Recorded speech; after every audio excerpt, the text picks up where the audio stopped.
Congratulations to Owen. Matthew Laniolas, escorted by his dad, Scott Laniolas. Matthew's activities include track and field and the student government. His favorite sports memory is the Nike Invitational last year when I was a student in Washington State. Special thank you to my parents for all of their support. Matthew's future plans are to enroll at The Ohio State University in fall 2023. Charlie Stepanovich, escorted by his mom, Elisa Stepanovich, and Nick Stepanovich. Charlie's activities include running track. His favorite sports memory is a team dinner where they made a bonfire that was taller than the house they were staying in. Special thank you to Coach Romansky and Coach Bowles for being insanely supportive and welcoming. All their very hard work is much appreciated. Charlie Stepanovich's future plans are going to college and majoring in mathematics. Congratulations, Charlie! Tyler Schmitz, being escorted by Michael and Kwame Schmitz, and has earned 3 letters in cross country and 3 letters in track. Tyler's favorite sports memory is when the boys cross country team made regions for the first time last year since 1999. And a special thank you to my teammates. Tyler's future plans are yet to be determined. Congratulations to Tyler! Iquan Zhou, being escorted by Xuan Yang and Haigang Zhou, has earned 2 letters in cross country and 3 letters in tennis. Iquan's activities include playing the violin in the orchestra and being the president of the Asian American Club. His favorite sports memory is skipping rocks on sock runs during the summer. Special thank you to his parents, Coach Romansky and Coach Bowles. Iquan's future plans are to apply to Yale, Washington University, and St. Louis in OS. Not able to attend tonight were seniors Jack Cullen and Garrett Mahigi. Let's give one big round of applause for our boys cross-country seniors.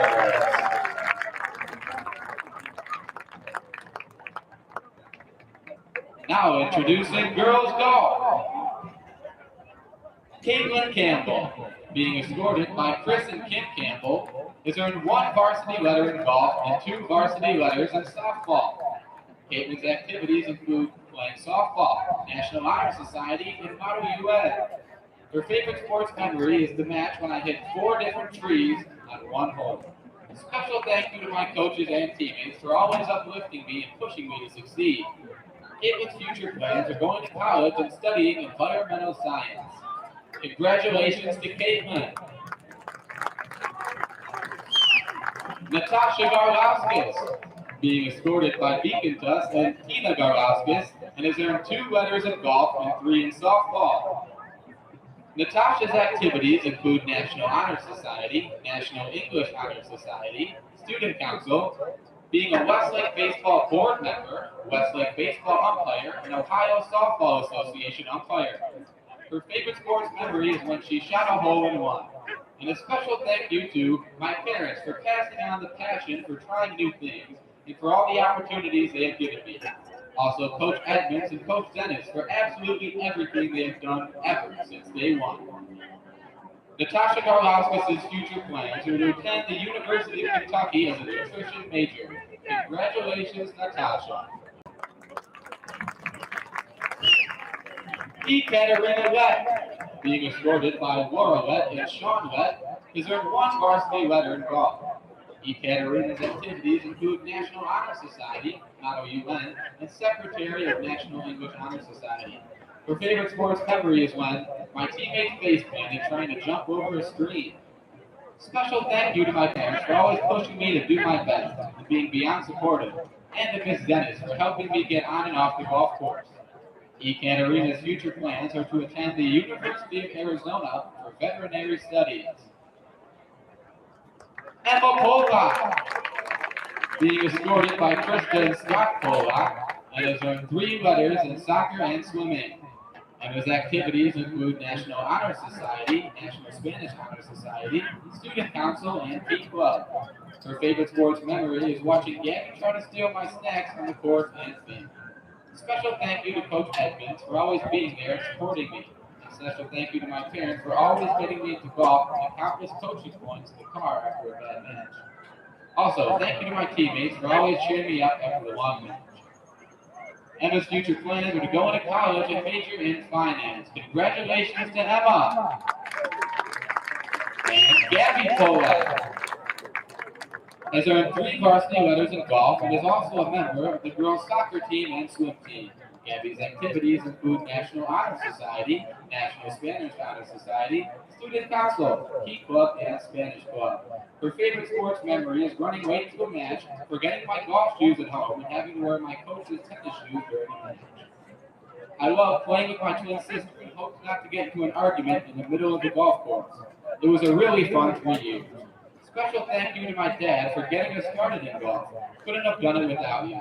And to my mom for always helping me find all my lost balls, for supporting me through everything along the way.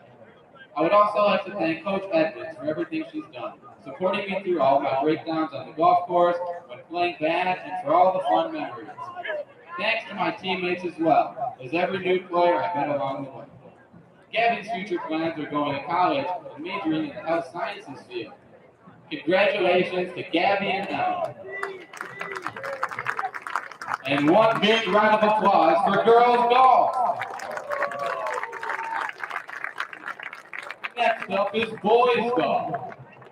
Christopher Brown, being escorted by Christine and Kevin Brown, and has earned 3 letters in golf and 3 letters in lacrosse. Special thank you to my parents for supporting me.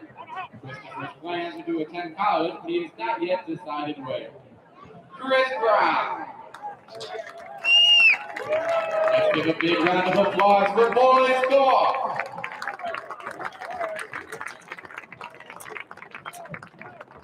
And now introducing girls tennis.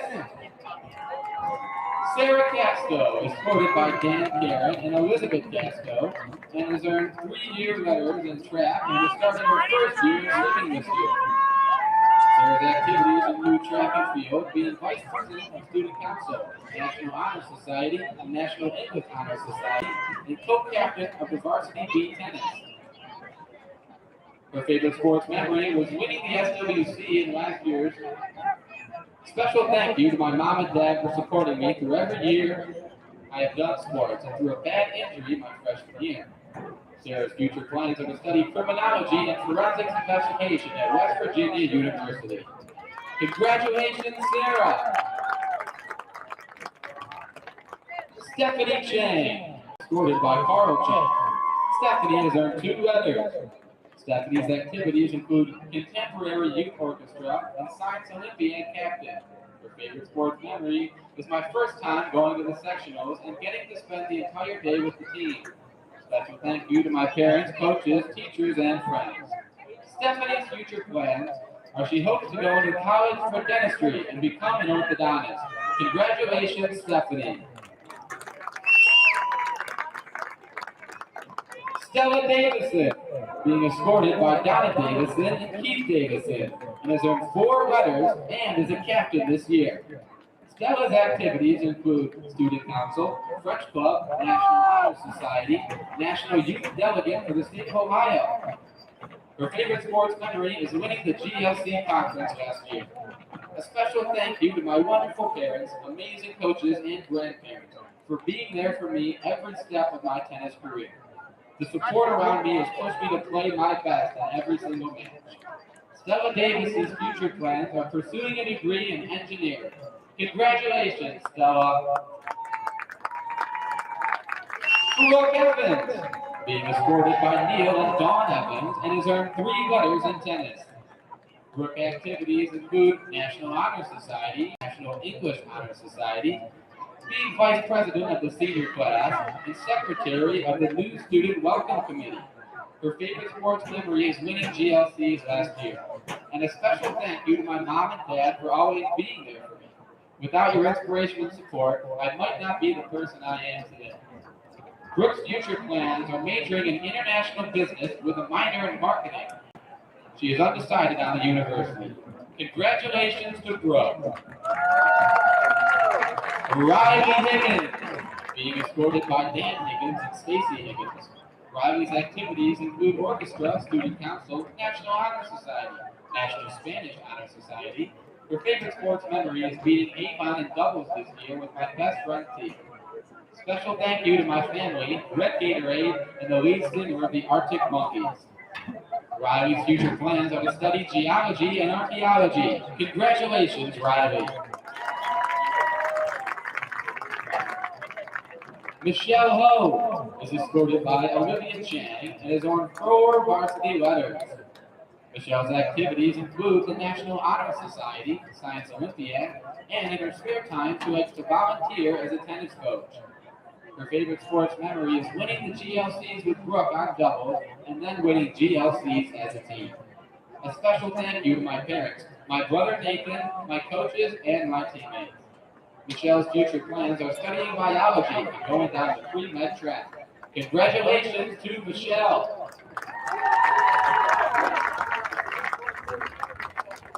Ashley Rocky, being escorted by her parents, Kim and Mike, and has earned 4 varsity letters in tennis. Ashley Rocky's activities include the Spanish Club, National English Honor Society, and volunteering at Deck My Room. Her favorite sports memory is being on the same team as my sister Lily. Special thank you to my coaches for supporting me in all my goals, and to also Coach Thompson and Coach Cook for helping me become a better tennis player. Ashley Rocky's future plans are to attend The Ohio State. Congratulations, Ashley. Madison Shammy, escorted by Jane and John Shammy, and has earned 4 varsity letters in both tennis and track. Madison Shammy's activities include playing piano, and she loves to ski, being a member of the National Honor Society, National English Honor Society, and French Honor Society. Her favorite sports memory is qualifying for states in track her junior year. Special thank you to my mom and my dad for always supporting me and my big ambitions. Madison Shammy's future plans are she hopes to study finance. Congratulations, Madison.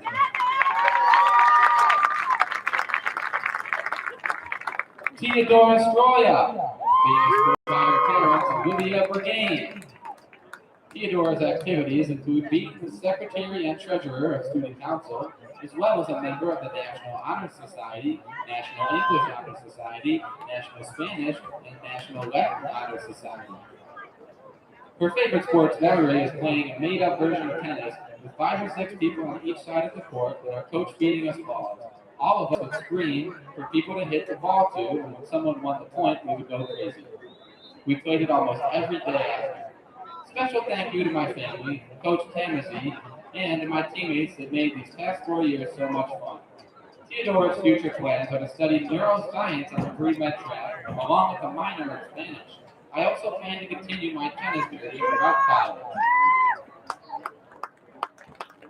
Not in attendance tonight with Sarah Sayed. Can we give one big round of applause for girls tennis? And one big round of applause for all of our senior athletes tonight. Congratulations to them and all their hard work.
set 2.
Check.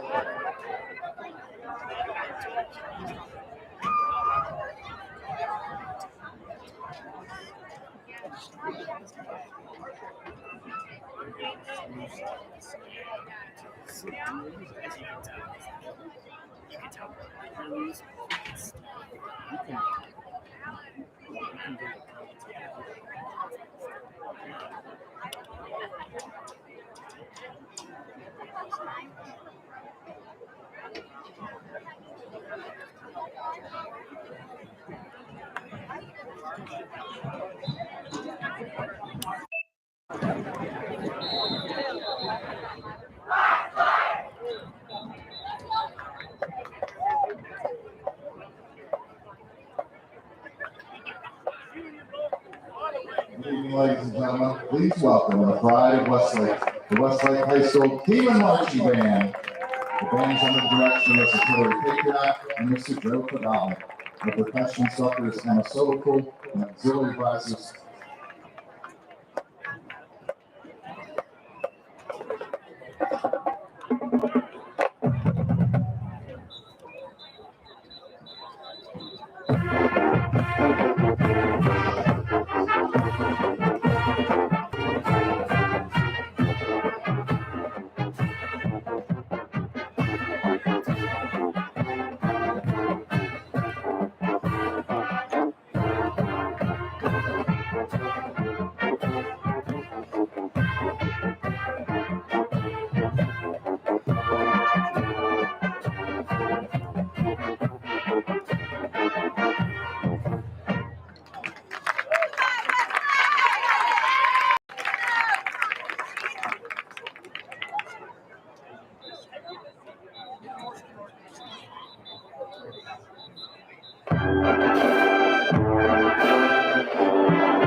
Ladies and gentlemen, please rise to the playing of the Westlake High School alma mater.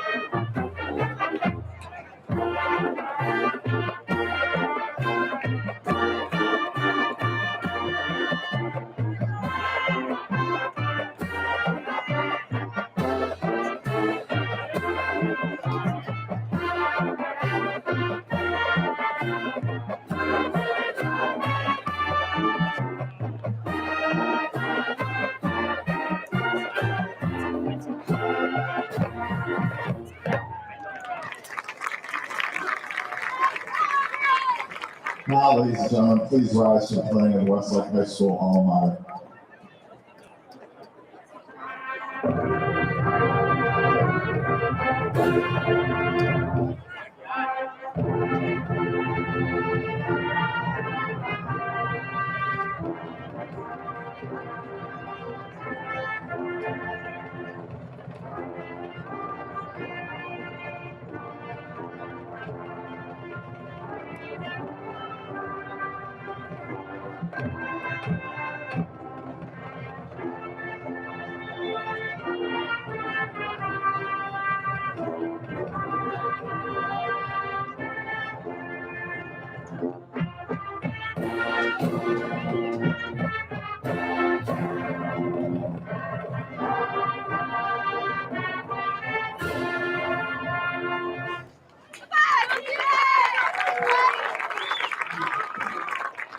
Please remain standing and remove your hats for the playing of the national anthem. In the direction of music, Mrs. Hillary Patriot.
Welcome back, Westlake. Absolutely. Welcome back to St. John's Stadium here at the campus of Westlake High School as the Demons look to go 2-1 facing the 0-2 Warrensville Heights Tigers. Now, something we ought to mention about Warrensville Heights is key to the game is they're a very physical team. No nonsense, hard-nosed football. So you're going to see a lot of hitting, a lot of hard hitting, and Westlake's going to have to match that physicality because Warrensville will be all too keen to run all over Westlake if Westlake allows them. Warrensville's running backs and receivers are some of the best in the conference. Also, they're very good at applying pressure on the defensive line. The defensive line is big, they're very strong, they're very fast. Also, they're very good at man-to-man coverage, which means that they're good at one-on-one coverage, and that's going to cause Westlake some problems because last week, or could cause Westlake some problems. Last week against Rhodes, the coverage wasn't that good, but it's definitely going to be a step up in play as far as the secondary is concerned.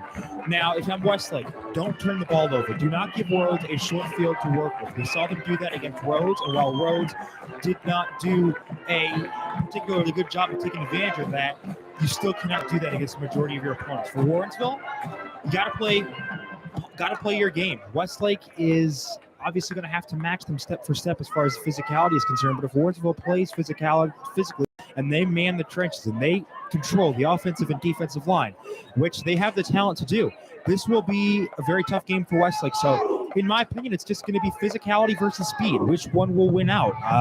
That'll be interesting to watch as this game goes on. Warrensville's 2 games, both losses, 17-6 at Normandy, 42-16 versus Gilmore Academy.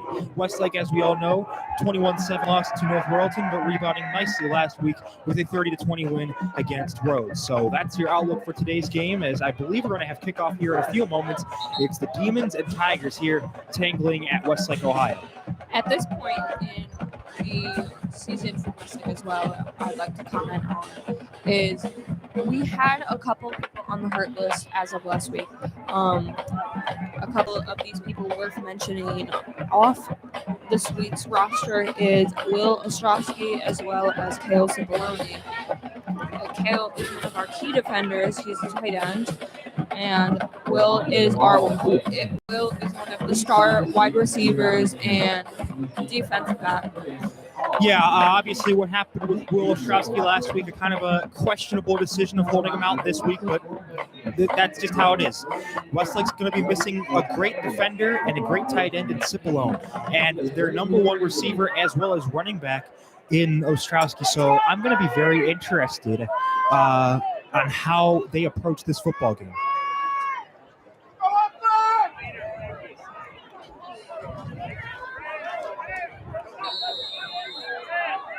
Number 6, Jalen Hunter Short with the kick.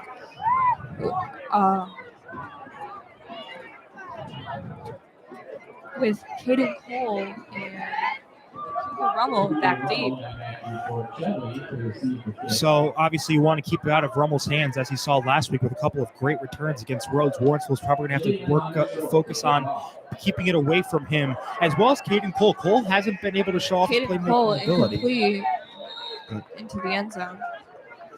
Okay, Westlake starting quarterback, the 6'3" sophomore Sam Bruchieri. Had a nice bounce back game last week after after struggling against North Royalton. Did a great job last week competing well over the majority of his passes for a couple touchdowns. So we're going to see how he reacts to the pressure against Warrensville, because if you can pressure Bruchieri up the gut, that kind of rattles him a little bit. He can struggle with facing pressure. So in my opinion, that's going to be a very big key for this Warrensville defensive front.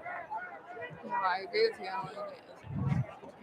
Westlake needs to make sure that we hydrate and keep on our A game, because last week we had a lot of unnecessary injuries that we should not have. Right, we had a lot of cramping, and obviously those players most of them are okay now, but yes. 5, receiving, tackled down by multiple Warrensville players on 20th line. Sam Bruchieri on the run. Yeah, Bruchieri had to kind of improvise a little bit. Didn't see many people open. Great job there by Warrensville, kind of rattling him a little bit. But Allison and Hunter Short did a great job of making a stop before he could go anywhere. And that's something I'm going to be watching seriously, because Bruchieri ran a couple times last week. So let's see if he's going to do that more today. Bruchieri, hand off to Cooper Rummel down on the 33rd yard line. Yeah, good job there by Rummel powering his way for what he could get. Thing about Rummel, his size kind of fools you. He is small, but he's very fast. And he's kind of like Hassan Haskins was for Michigan, always falling forward. Gained 5 yards now. We got a big third down here. Warrensville trying to get off the field. Westlake obviously trying to stay on it. Big third down here early. Flag on the play, false start. start. I believe. Yeah.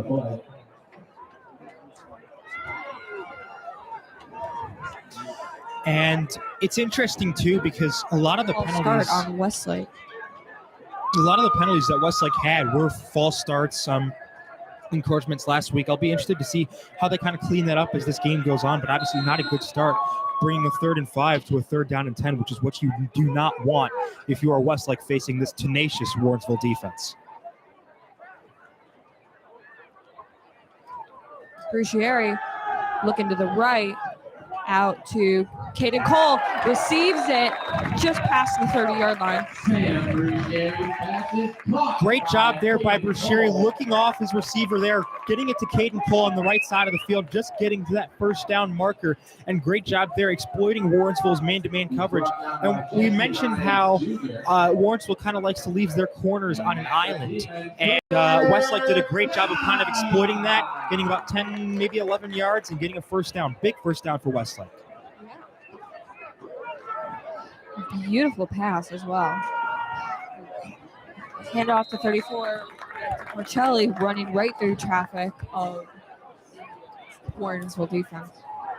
Porcelli had a bigger role last week and really responded quite well, in my opinion. He's going to be probably the lead back. Him and Taylor will probably share lead back roles, obviously with Ostrowski not being out there. But if I'm Westlake, I like what Porcelli can do. He's kind of a grinded out, gonna kind of get you those 6-7 yards when you need them most, as he gained 6 yards facing Westlake with a second in the manageable. Bruchieri, handoff to Porcelli, getting tackled down by just a number of tenacious Warrensville defense, just a little short of the 40. And we talked about how tenacious those guys can be. They really swarm to the football. It's great coaching there, great heads-up play, recognizing where Porcelli was and feeling as McRae did a great job of sealing off the hole before Porcelli could really get there. And again, 3rd down and 2, short yardage situation. It's going to be mano a mano. Turn him inside out. Turn him inside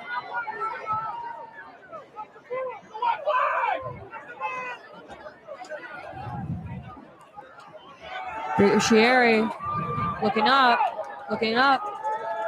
tackled down behind where he started though. Great job there by Warrensville. That was more of a coverage sack there. Bruscieri could not find anybody open there as Allison did a great job of breaking through that offensive line and tackling Bruscieri behind the line. We know Bruscieri is dangerous at running the football, so great job by Warrensville Heights not letting him do that. Now, if you're Warrensville, you consider that a major win after how successful Westlake was last week in their offensive play calling. Warrensville forces a punt. Flag on the play. As we do have a flag, we'll see what this is on. False start, Westlake. Yep. And that'll obviously make a 4th and about 3 or 4, 4th and 9. Not that it would have really made a difference anyways. Call over 37.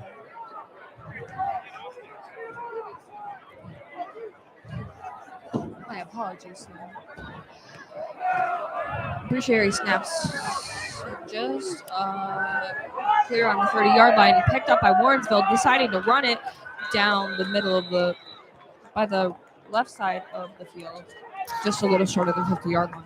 Great job there by Warrensville getting to the left side where they knew he had blockers. As great job with a nice return and giving Warrensville Heights a prime field position for this very dangerous offense. I talked to Coach Hall before the game, and he said Westlake's going to have to stop a lot of their skill position players, running backs and receivers, as we do have a flag on the play, but he did say they're going to have to stop their running backs and receivers. If you allow Warrensville's offense to get its rhythm going with those position players, you're going to have a long day. Westlake's going to have to, again, match Warrensville step for step with physicality and just, play your game. Play Westlake's game.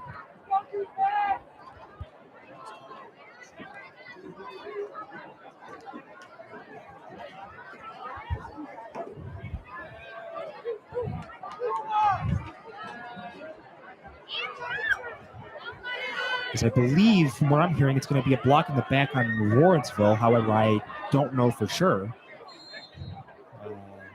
But on the 22nd yard line. It was as they back him up. Snap back to 9. Looking to number 5, who takes it all the way down the field, unguarded by Westlake defense, brought down by Arrington Taylor on the 28th yard line. Well, again, giving way too much cushion there for Williams over to Jalen Hunter Short. They're one of their many key playmakers. You can't allow this much cushion against a receiver like Short or against an offense like this Warrensville Heights offense. And now the Tigers are in business, but we do have a flag. Not only Jalen Hunter Short is a kicker, but he's also a tight end and a defensive end. So he also has a lot of talent. Some may call him a jack of all trades. I'd say so. As flag on the play for Westlake, bringing them back to the 12th yard line. This is not a good outlook for Westlake at all. No, not at all. You just gave Warrensville some 15 free yards. Added to the fact that you gave up 40-plus yards on that play, you're giving Warrensville the ball inside your own 20-yard line. We told Westlake to bring it, and it is not looking like a rocky start for Westlake, but there was still plenty of time. There's still plenty of time. Yeah, we're just getting started. Fumble on the play, recovered by Warrensville. Fumble there by Williams. I don't know if he dropped it a little bit, but Ford did a good job heads-up play, falling back on it. It's going to be a little bit of a loss of yardage, but if I'm Warrensville, that could have been a lot worse.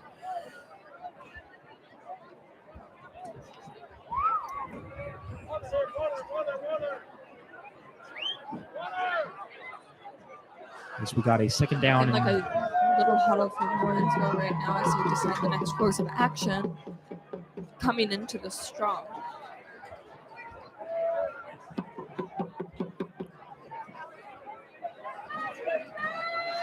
Now back to number 9, handoff to taken down by number 15 on Westlake.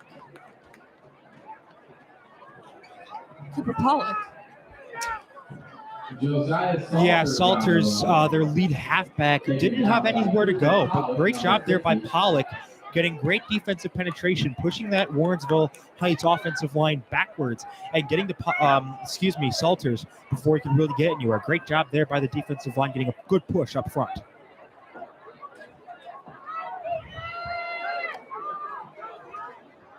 Snap back to number 9, looking up to the end zone, getting caught and incomplete by number 6, intended for number 6. Intended for, I believe that was Short. Yes, Jalen Hunter Short was the intended receiver on the play, and that's going to be something you're going to see a lot. They love getting their receivers out deep routes into space, and great job there batting that ball away by Rummel. Rummel, of course, being a good cornerback as well as a wide receiver. Like you said, Megan, a jack of all trades. Great job there by Rummel batting that ball away at the last second.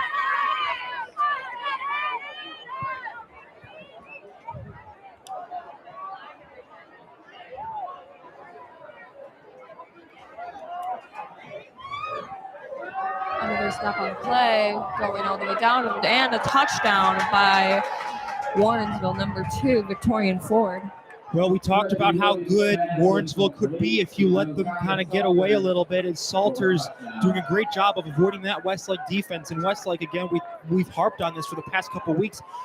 You know, not good coverage. And I know Salters made a great play, and that has a lot to do with it. But he just outstreaked the coverage. And if I'm Westlake, like I said, you got to match Warrensville step for step, because if you don't, they will run over you. And the Heights Tigers draw first blood.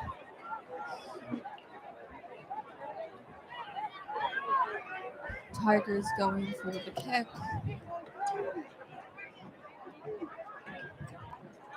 Oh, the 2-point conversion, caught by and intended for number 6, but almost caught by Rummel. Yeah, pass was incomplete. Intended for, I believe, Hunter Short. But a great job again by Rummel. He's made 2 good plays. Able to get in there on that 2-point conversion, breaking that pass up. But as far as, analysis for this drive, Warrensville just drove right down the field. Obviously, they were aided by the 15-yard penalty on their first play from scrimmage. But Westlake secondary, other than that Rummel play, just the lackluster coverage was evident early, as we saw Victorian Ford and Salters and all those guys just get free without much resistance. So if I'm Westlake, I got to improve on that if I want to come out of this game with a win. I mean, Warrensville might be 0-2, but these Warrensville Heights Tigers are not to be messed with, because if you let them hang around too long, they will get confident, and they believe that they can win this game. So Westlake's got to bounce back a little bit after that. Hunter Short on the kick. Matthew Porcelli and Kuma Rummel back deep.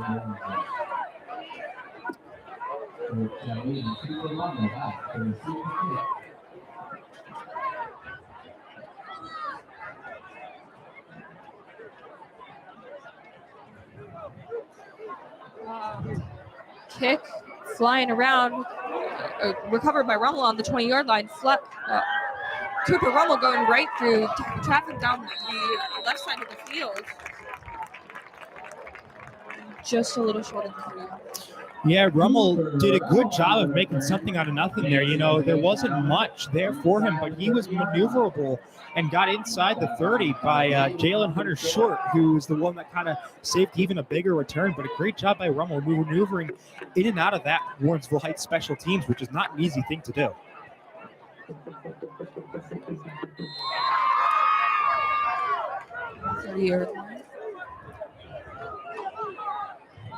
Porcelli tried to hand it off to Sherry, tried to hand it off to Rummel, but fumbled, but recovered by Westlake. So it seems like a little bit of miscommunication there on the Westlake running backs, as really a broken play from the start. I heard even a slip of the hand is what it is. Yeah, I mean, like you said, Megan, the slip of a hand just can mess a lot of things up because, you know, you can go from trying to run down that field to just hoping you get the football back. And Westlake did just that, losing a few yards and making it, again, a down and distance situation that's not to their advantage. Sherry handed it off to Arrington Taylor, going right through, tried to be tackled by 4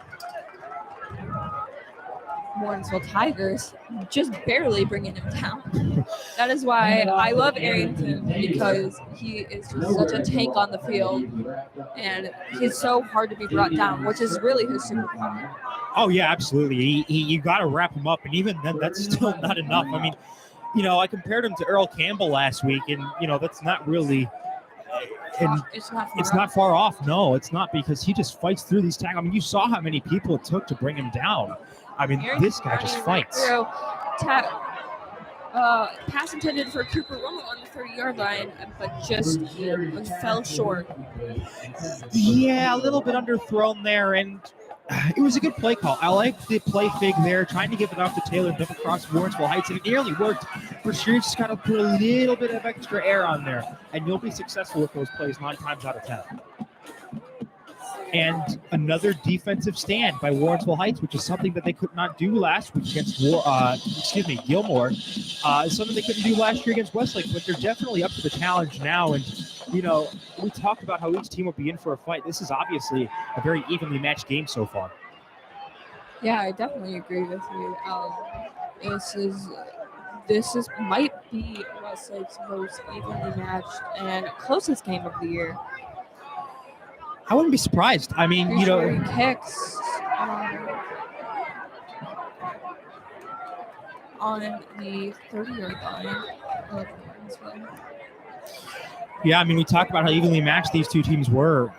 Westlake and Warrensville obviously trying to install winning cultures at their respective programs. Now, it's worth noting that these two teams did play last year, and Warrensville has actually lost that game 49-8.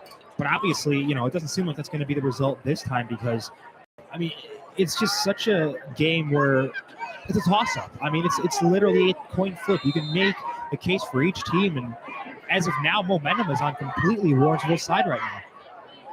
As of right now, both have very good fight opponents that deter the other. So it's going to be probably a pretty close with a lot of brutal defense on each side. Yeah.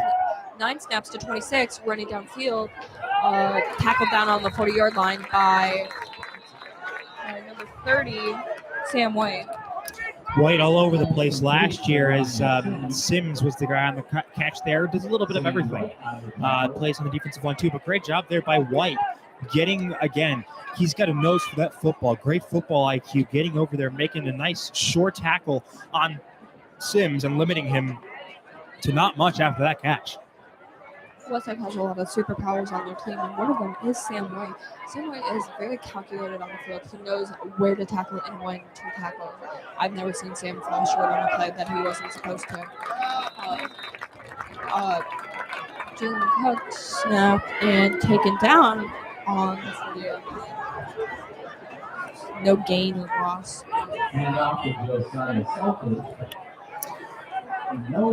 Yeah, and a good job there.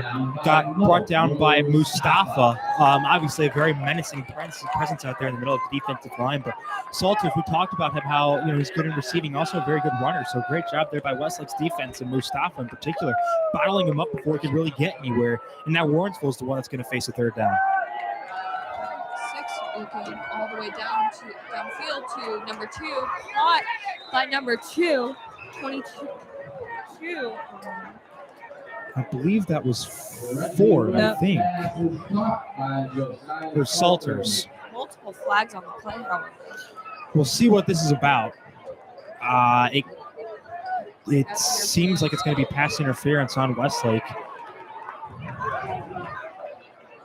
And Again, we talked about this. Great job there by Williams, staying composed there in the pocket and having really all day to throw. Warrensville Heights' offensive line in the passing game is getting a great push up front, really using their physicality to their advantage against a slightly smaller Westlake defensive front. And you can see it there as Williams dropped a beautiful ball there to Salters for a first down. 3 looking downfield, just tackled on the 5-yard line by multiple Westlake players. As Ford got the carry, and let me tell you something, he was running like a Ford. Great job there by Warrensville Heights. Ford just running through there like a big truck over there by Sullivan, saving a touchdown. And Warrensville's got Westlake right where they want him. First down and goal from the 5. You're taking the home crowd out of it. And right now we're facing a confident bunch of Tigers right now. Westlake's got to step up this run defense and just defense in general if they want a chance in this thing. You know what they say? Another handoff to number 3, Victorian Ford, taken down on the Westlake defense. Acting almost as a wall for Ford not to get there. Yeah, I mean, Ford did Westlake just kind of did, like you said, Megan, kind of set up a wall there, defensive perimeter, and a great job there closing in on him and only getting about a yard there. And if you're Westlake, that's what you got to do. You got to bottle Ford up and whoever's running that football before they can get loose, before it's too late. So good job. Yeah, and the best thing they can do right now is keep doing it for the next 2 plays to avoid Warrensville from getting a touchdown. Right. That's exactly right. 9 ended off. Touchdown by Warrensville, Victorian Ford. Victorian Ford running into the end Well, zone. just like that, lickety split, the Tigers are up 12-0. I believe that this has kind of been their biggest lead of the season as of yet. But again, we talked about how big Warrensville Heights was on the offensive lines and defensive lines, and it's certainly paying dividends right now as that's the second touchdown on as many drives, this time via the ground attack, as Ford took it in, and Warrensville's up by 2 possessions.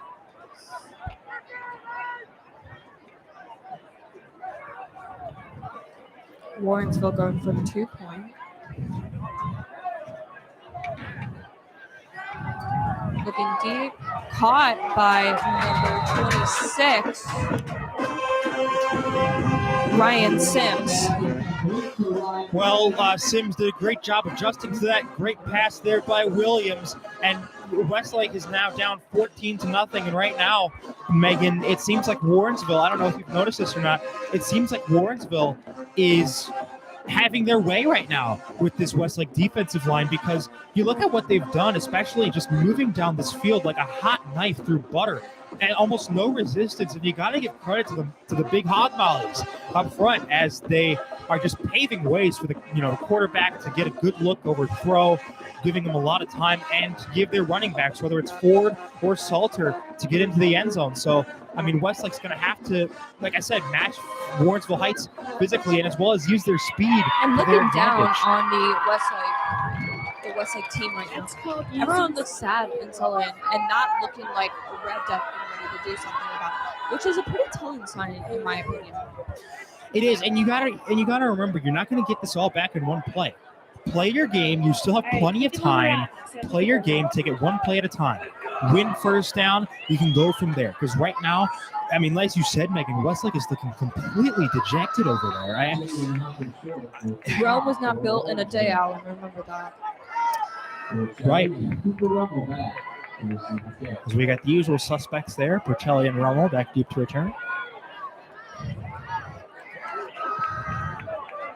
Hunter Cook with a very confident punt right into Rummel's arms, running down the center field, tripped by Porcelli just on the 21.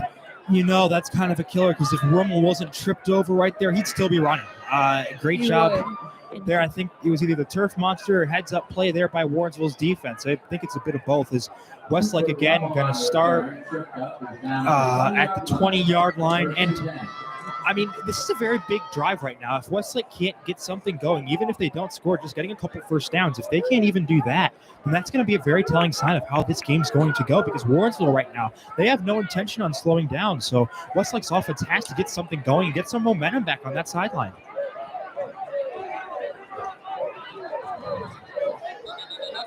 And we got some whistles before the play. Looking like they need to switch out some players. Yeah, it could be some substitution stuff.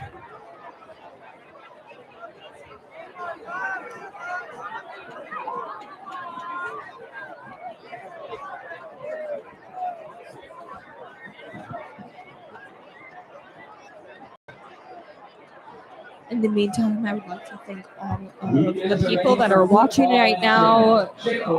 We appreciate your dedication and your loyalty. You're stopping on by the WHBS website and feeling comfortable enough to watch with us. We appreciate it. Absolutely. I gotta really just thank every single one of you from, we had a couple people watching from Cleveland Heights a few times. We've had just great support by every single person that's watching this game. So again, thank you, because we wouldn't be doing this if it wasn't for you. Brucieri handed off to, can't even tell at this point, but knocked down by multiple. Oh, Brucieri handed off to Matthew Porcelli, knocked down by. Yeah. As McCray makes his second stop of the game, as with short, it's right now looking pretty congested.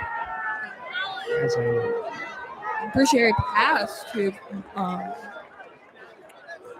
Porcelli, taken down by Warrensville number 10, Demarion McCray. If I was Westlake right now, I'd air it out some more. I mean, obviously, these simple passes over in the flat aren't working. These simple little screen passes are not working, as Right True did a great job of theirs, tripping him up and just nowhere to go. If I'm Westlake, I'm using Berturia's arm a lot. I'm going to make Warrensville respect the deep ball, because right now they don't have to do that. So I want to loosen up Warrensville's defensive front and make them think a little bit that, yes, we can go deep. So that's what I would do if I was the coaching staff right now. Definitely, if I were Westlake, I would start using the passing, because passing gets your places better than running most of the time, and that definitely reflects on Westlake's playing capability.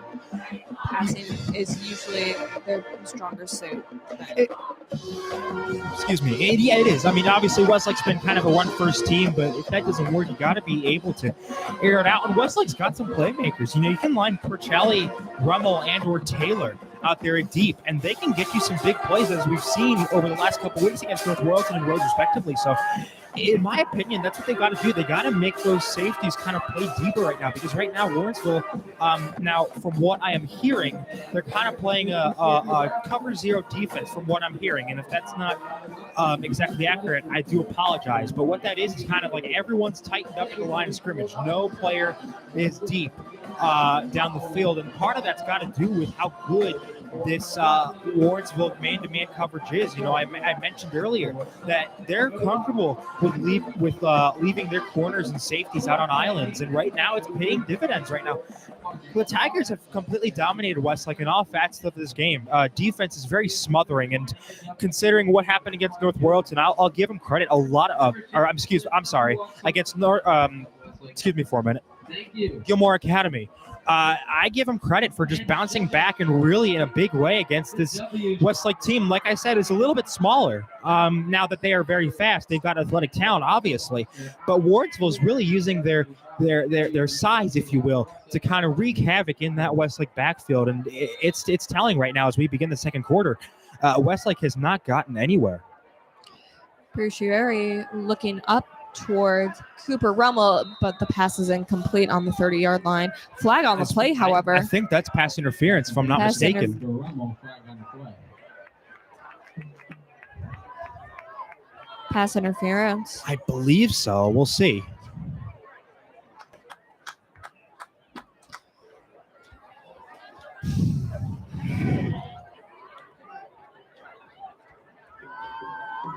From what I'm hearing, it's pass interference. I think it was thrown in the area where pass interference would be called, as it was. So Westlake's going to get an automatic first down. Automatic first down for Westlake on the yard line intended for the pass.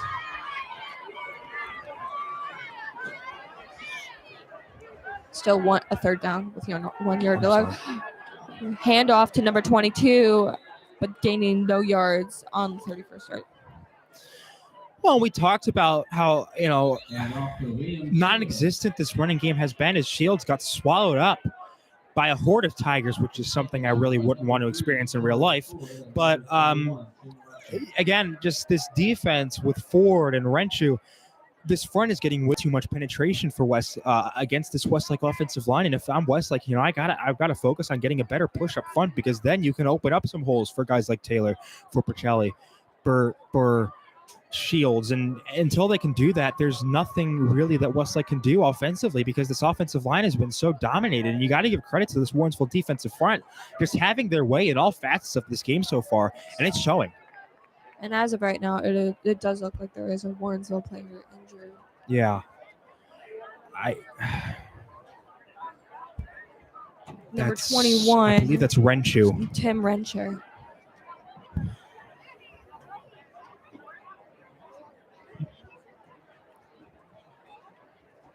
You got to feel for the kid. Yes. You really do got to feel for him.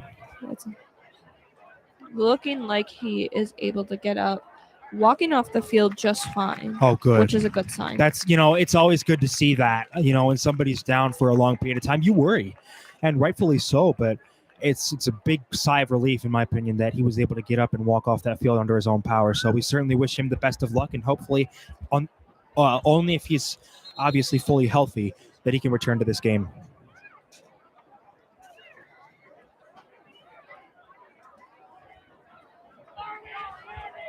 And with a Westlake fourth down. Yes. My apologies. Everyone comes back onto the field, ready to go. Do apologize. Obviously, as we can probably tell now, there was not an automatic first down. But yes, fourth down. And a flag on the play. Flag. I think this is going to be on Warrensville. I believe, although it could be against Westlake. On defense. Nope, it's on Warrensville. 5-yard gain. First down. Yeah, and Warrensville giving Westlake a free first down there that, frankly, Westlake has... Flag on the play. On the defense. Kind of struggled, so we'll see if this is kind of a spark plug for this Demon offense that, you and I both know really need it. Yes, a little olive branch. Handed off with a And off to Matthew Porcelli, a 9-yard run on the play. Yes. Taken down by number 3, Victorian Ford. Second one. Slipped up a little bit on my words, my apologies, but first down by Porcelli. second down by Matt Porcelli, running it through, taken down by Victorian Ford. Yep. Another handoff to Porcelli, running right through. However, an iron curtain of Warrensville players stopped him. An iron curtain, as that's a good good synonym there. Great. Taylor. This Warrensville defensive line is, with a few exceptions, getting their way. But I will give the offensive line credit for getting enough push off the edges there to seal off Porcelli's route until he could get that first down.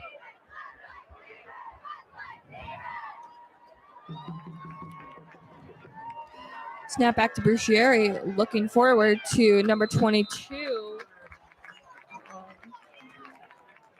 Brucieri's pass is caught by William Shield. And then went out of bounds. With the absence of Ostrowski and Cipollone, you will see Shields with a much bigger impact than we've seen in the past couple of games. Shields obviously a very, in my opinion, underrated guy. When he gets out on the field, he can run it a little bit, and he's obviously got great hands. I can't agree with you more. Brucieri knocked down on the 40, just barely by number Matthew Porcelli with a 15-yard run. Down at the 40-yard line. Well, Porcelli again getting a good football. Elsindor Pittman. Yeah. Pittman on the tackle, number 7. Porcelli doing a good job there. Great football IQ, getting to that hole. And really, if Pittman hadn't have brought him down, Porcelli would still be running in about a 16-yard gain. Gives Westlake a first down. And now this Westlake offense is starting to pick up some steam, which, if you are a Westlake fan, this is exactly what you want to see from this team. Yes, a definite ray of sunshine for the Westlake offense indeed. And it is looking like they are getting their stuff together with a timeout, giving everyone a chance to stay hydrated and to run over possibilities of better courses of action for the next few plays. Yeah, and we talked about how Westlake would have to take it one play at a time, and they're doing a great job of doing that. Like I said, focusing on one play at a time, and they're winning a couple of these, first down, second down plays. So as long as Westlake can do that, I don't see why they couldn't put up some points here in this game. So a great job there by this offensive line in Westlake, getting a nice push up against a very big and physical Warrensville Heights defensive front. So you got to give credit where credit is due. Good job to the men in the trenches.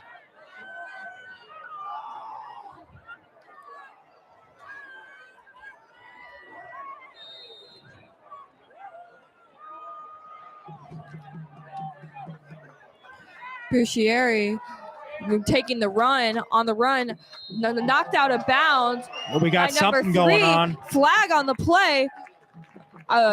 Just unsportsmanlike conduct, I believe. I think so, yeah. And we talked about how physical Warrensville Heights was. You got to make sure you don't get carried away as they had him out of bounds, and the play was basically dead. But just getting too handsy there was forward, and the rest of the defense giving Westlake a much needed first down.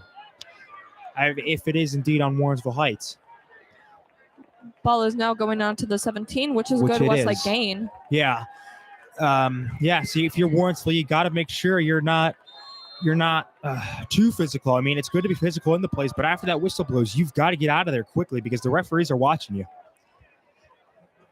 Physical is always a good or a bad thing. Flag on the play. Do you have an offsides? I think. A couple people jumped. I believe it is on Warrensville. Yes, it is. And so, giving Westlake some more free yardage now inside the 15-yard line. And this is where Westlake wants to be. Offensively in business, helped out by a few penalties. And right now, they're going to try to punch this thing in. And that's what you got to do if you're Westlake. You got to get a touchdown in this drive because this is the biggest opportunity you've had up to this point. So you've got to take advantage of it as much as you possibly can. This is pretty much Warrensville throwing Westlake a freaking bone. Yeah. Westlake couldn't have it any more made in the shade than that. Right. No, absolutely. You're absolutely right. Bucieri looking to pass out to Rummel and caught. Westlake touchdown. No, he was out of bounds. No, he was intercepted. I think it was. Intended for Cooper Rummel, but a flag on the play. Oh, I think that's going to be. We'll see what the flag's about. Rummel has one of his disadvantages coming to play right there. Little too vertically challenged to receive the play, leaving to Elsendor Pittman picking it right up for him. Yep, coming up and going to get it. The referees are taking an awful long time. Taking a little too much time to talk to the Warrensville Tigers. Yeah.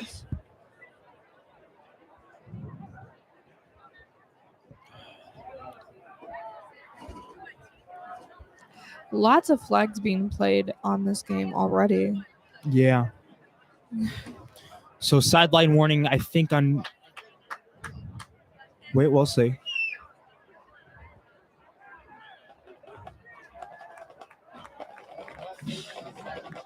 Westlake getting a second chance on the play.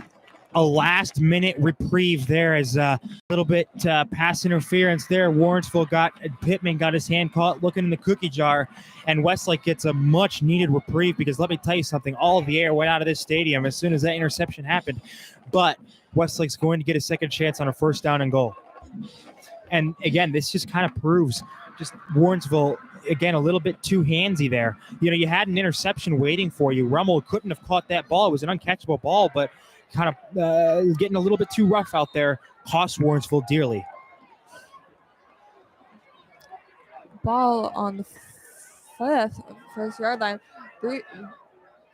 Matthew Porcelli trying to run through it, unsuccessful with a second down now. Hand off to Matthew Porcelli. No gain on the play. Nate Allison, number Allison 58. been all over the field. Good job busting through that A-gap, I believe it was, and blowing up Porcelli before he could even get a chance to run. That's what you got to do against a Porcelli player. looking for a handoff to Porcelli. No gain on the play. Well, we talked about Warrensville's run defense being very stout, and we've seen that right now. Porcelli, he's had a few good runs, but other than that, they've been able to keep him under wraps, and you've got to give the Tigers credit there as Strickland, again, getting his nose in there, making a great tackle there along with his buddy Hunter Short. So a great job there by Warrensville using their size and speed to their advantage and really pushing Westlake's offensive line to a point where they cannot get anything going up front. We're going to see how this goes here. 3rd down and goal from the 5-yard line. Holding our breath. Brucieri looking deep. And pass caught by number 22. That was Liam Shields. And a great route there run by Shields, getting his way wide open in the back of the end zone. Brucieri did a great job, a great strike over to Liam Shields, gets Westlake right back into this football game. And, we talked about how Westlake needed to get the ball moving. Well, they've done it. Offensively, great drive there. Helped out by a few Warrensville penalties, but hey, you'll take it. Great job there by Westlake, making Warrensville pay dearly for those mistakes that they made, which is an improvement from last week. But a great job there, Westlake moving that football, getting a much-needed touchdown. Westlake going for the kick. And it's good. Yep. We got a different ball game, folks, here in the second quarter as Warrensville still leads here, but it's split in two. Warrensville 14, Westlake 7. And one thing I noticed about there was Brucieri did have a little bit more time as that drive went on. First couple of plays, he had pressure right in his face, but I'll give Huber and the rest of that offensive line credit holding up long enough for him to find receivers like Shields or Rummel or whoever he can find. And a great job by Brucieri seeing how wide open Shields was. And more importantly, a great catch by Shields because Warrensville players were in the general vicinity, but Liam Shields got it down with a great catch there and getting Westlake, like I said, a much needed touchdown. One thing I want to point out is let's look at what we have lost on our football team and let us look at what we have gained on our football team. Yes, we did lose Will Ostrowski and we lost Kale. However, we gained the notice of a good player, which is Liam and Sam White, and honestly, and even Caden Cole. Like these are new players that are definitely being recognized on the Westlake roster for our star players that we lost on our team. Absolutely. It's definitely a next man up mentality here at Westlake High School. 7 receiving the play, going towards the left, taken down by number 23, Gianni Wright. Well, Pittman tried to find a hole, but great job there by Wright, pinning him back in to where he could get him and getting a big lick there on Pittman, as we do have a couple flags here. Yes, we do.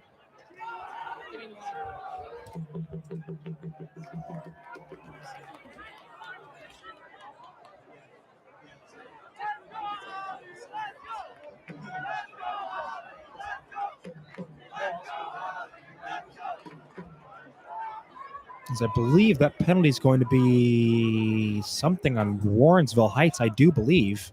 We'll see. And it was indeed the holding on Warrensville Heights offensive line. Warrensville back on the 15.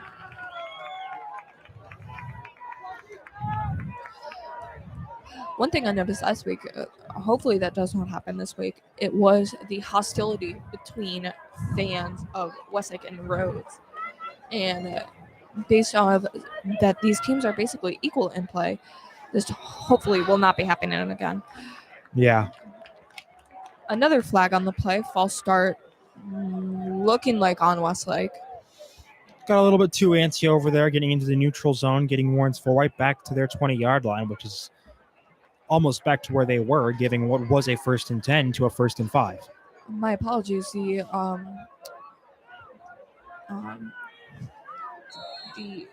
false start was on It was on Warrensville, Warrensville. who is now on the 10-yard line. So I apologize. Now 1st and 15 now.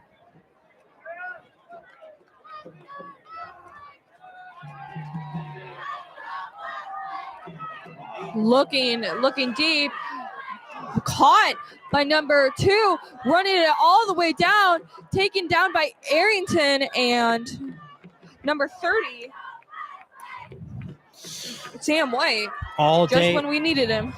All day, every day. Again, another completion over there to, I believe that was Salter. It was, and getting a great gain there on 1st down, getting into or close to midfield, but not quite there, but a 35-yard gain, giving Warrensville Heights a big spark plug there on offense, giving them yet another 1st down and 10.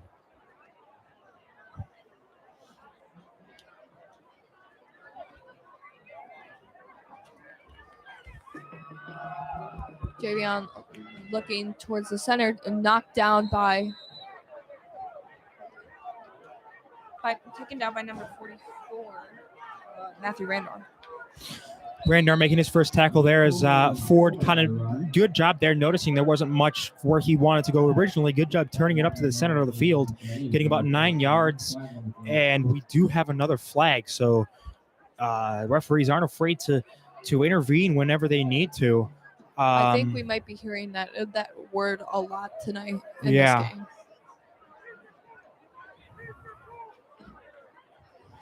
Seeming like there's a little bit of tension between these two teams and the players and the refs.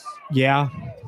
I can hear it from here. Yeah, I mean, they're really not. I mean, obviously, it's competition, so you're going to have something like that, but you got to, learn to maybe just stay quiet on a couple plays, because you'd only be hurting yourself and your team when you do talk like that. And if the referees hear you, they're going to make you pay for it dearly, especially these refs of how tight they are calling a football game. So the penalty ended up being on Westlake, moving about 10 yards. We talked about, again, this undisciplined play by Westlake, a lot of penalties being called on them, just giving Warrensville Heights free yardage. Now they're inside the Westlake 40-yard line. Taking the snap, handed off to number 3, taken down by Sam White, just a little short of the 15-yard line. Yeah, and Ford just carving his way through that defense like somebody carving a pumpkin. I mean, I don't mean any offense, but he's been just unstoppable as White, again, touchdown saving tackle there as Ford just ran right through the rest of that defense. And another flag on the play by Warrensville, looking like it is from Warrensville. It seems like it's going to be a false start. False start. Looking like they tried to snap the ball a little too early. It was, in fact, on Warrensville, a 5-yard penalty. Makes it now yet another 1st down and 15 to go.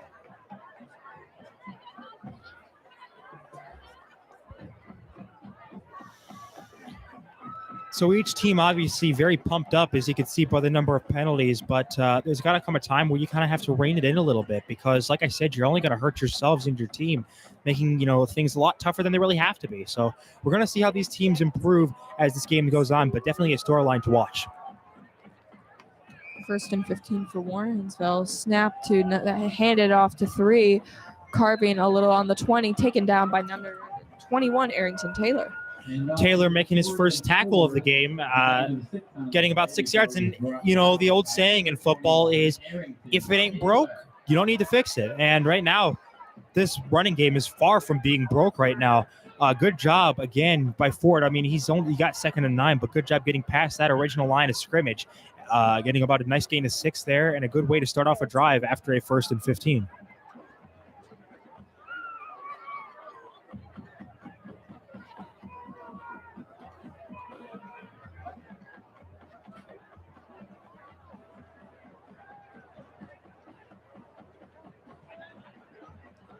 Number 9 looking to pass into the end zone.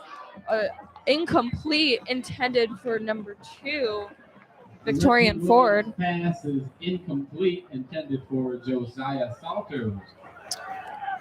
Great coverage there by Cole, getting in there, kind of getting into Salter's path a little bit, kind of making Salters kind of readjust himself. And by the time he did that, the ball went down to the ground. So great job there by Cole, getting in Salter's way, preventing him from making what would have surely been a touchdown catch. And Cole did his job beautifully. Yes. Big third down right here. If you're Westlake, you want to at least hold him to 3. Make Jalen Hunter Short come out and kick that field goal. But if you want to do that, you're going to have to stop him on third down, something that Westlake has not been able to do, let alone getting to third down, let alone stopping him. So it'll be interesting to see how each team responds to really. 9, deciding to run it right through, taken down by number 54. Mahmoud Mustafa. Williams will try to run it in. Well, good job there by Mustafa tracking down Williams, getting in there before getting in there before Williams could get too big of a gain. As Westlake's defense refused to break containment, which is a very big danger if you have to deal with a running quarterback. But you got to give Westlake credit. They stayed in their positions. Mustafa stayed home and made a great play. As this was definitely a make or break play for Westlake. It was looking in Westlake's favor to turn the tides, having the right timing to take down what would have been a Warrensville touchdown. Absolutely.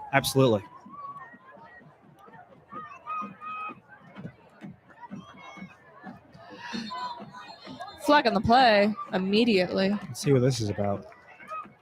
Well, false start. Full start in Warrensville, and you could hear kind of the Warrensville coaches in the background not too happy with that call. These referees are being very tight on this game. You know, they're not going to let anything slip out of their eyesight. Well, that's a good thing to some extent. It can hold up the game a little bit, so yeah. And I would definitely say that would probably be due to last week's antics. These refs probably caught word of what was going on here and decided to hold us tight to what we were doing. Yeah. Yep.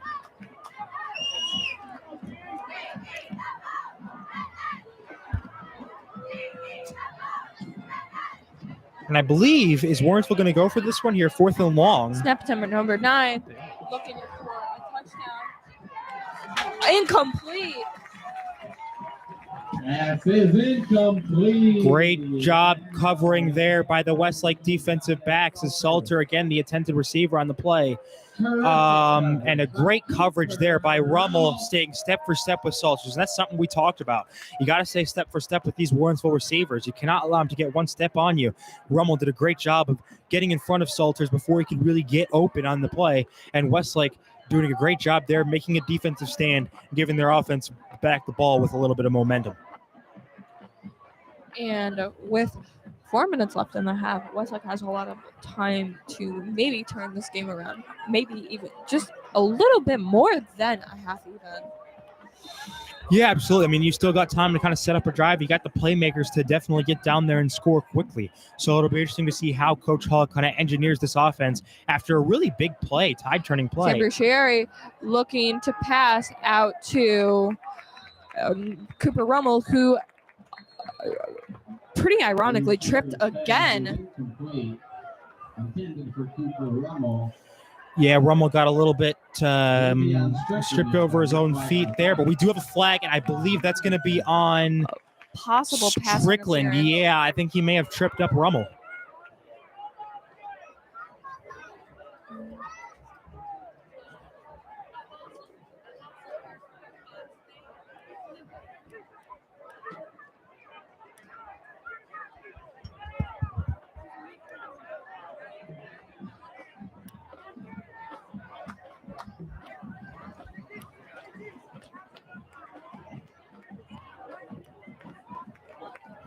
As I think, was that an automatic first down? It is a Westlake first down. Yes, it is. 1st and 10. Flag on the play. Flag once again. I don't know what's going on right now. It's just, they are looking for any sudden movement on either side of the play. Really, these refs at least these refs do not discriminate, but they are calling literally everything on both ends. They are. False start on Warrensville with the 10-yard gain. And again, just another mistake there by Warrensville, and they're shooting themselves in the foot right now. I mean, they're doing Westlake a big favor right now, giving Westlake yardage that they frankly haven't earned quite yet. So, I mean, this Warrensville defense is nobody to blame but themselves. And that's honestly how Westlake scored their last touchdown, like by Warrensville, giving Westlake the olive branch. Sam handoff to Porcelli, fumble on the play, recovered by Brucieri on right between the 45 and the 50. You will see where they're spotting it, but good job by Warrensville drawing that ball loose over Porcelli as he was able to kind of only get about a minimal gain there. 2nd down and 9 for Westlake. We will see how they call this play. I'd go over the top. I'd try to get one to Rummel here down the seam. I mean, if you can do that and Rummel can get open, he's a very dangerous player, so I wouldn't be surprised if they kind of aired it out a little bit more. Snap back to Brucieri, looking to Porcelli, running it down to the right. Tackled finally down by number 3, Javion Ford, as well as another Warrensville Tiger. Well, a little pitch play there by Brucieri, just simple, just keeping it simple there. It's the old football adage, keep it simple. And Porcelli did a great job of just plowing his way through that defensive line like it wasn't there. And a great job by Ford trying finally making the tackle, but not after a 1st down, as Westlake offense seems to be finally hitting their stride after a couple of lackluster drives. Brucieri handed off to Porcelli, going right through the Warrensville defense, taken down by a number of Warrensville Tigers just short of the 35. Yeah, Porcelli again, just getting whatever he wants. He's having his way against this Warrensville defense, which is really a good thing for him, seeing as how big this defensive line is. But I'll give him credit. I mean, he's been able to find his pick and choose his holes quite easily, and the offensive line's done a great job over the past couple of drives, sealing off those holes for Porcelli so he can at least get about 5-6 yards. There he got 8 yards, and making 2nd down and manageable. Arrington Taylor on the handoff, going right through the Warrensville defense right as needed. Yeah, Taylor, no resistance until he did meet Hunter short there, but not after a 1st down. Great job again, just plowing his way through that defense. And offensive line-wise, done a great job of bouncing back after Warrensville had their way through the 1st quarter. But, lately it's been all Westlake. They've been able to dominate the trenches right now, and it's paying dividends right now. Westlake's got a fresh set of downs and a chance to tie this football game as we head towards halftime. A good thing about Arrington is that he's the type of player that is good for whatever he's needed for. Oh, dear. The helmet is off. We got whistles before the play started.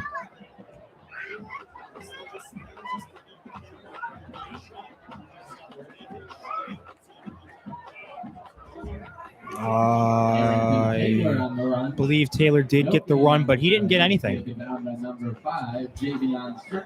Strickland again doing a good job of getting through that Westlake offensive line. Is like I said, it's been a very evenly matched game. Each team's had their moments. It's going to be a big drive. If Warrensville wants to remain in lead, they're going to have to tighten up that run defense, because right now Westlake, as of late, is running all over this team. So it'll be interesting to see how Warrensville tries to tighten up here as they try to maintain this lead as we head down towards halftime. Remember, Warrensville Heights does get the ball to start this 2nd half. Brucieri looking to Rummel, keeping it going past the 30-yard line. Taken down finally by a number, and a Warrensville Tiger down, number 10. Yeah, Rummel doing a good job there after that. Demarian. Yeah, good job there by Rummel. They're getting a little shovel pass, making the most out of it, really power running his way through inside the 25 as we do have somebody down on the play. Number 10 looking a little bit squirmy. Yeah. Not looking good for him. My heart goes out to him. Yeah, absolutely. You hate to see somebody hurt.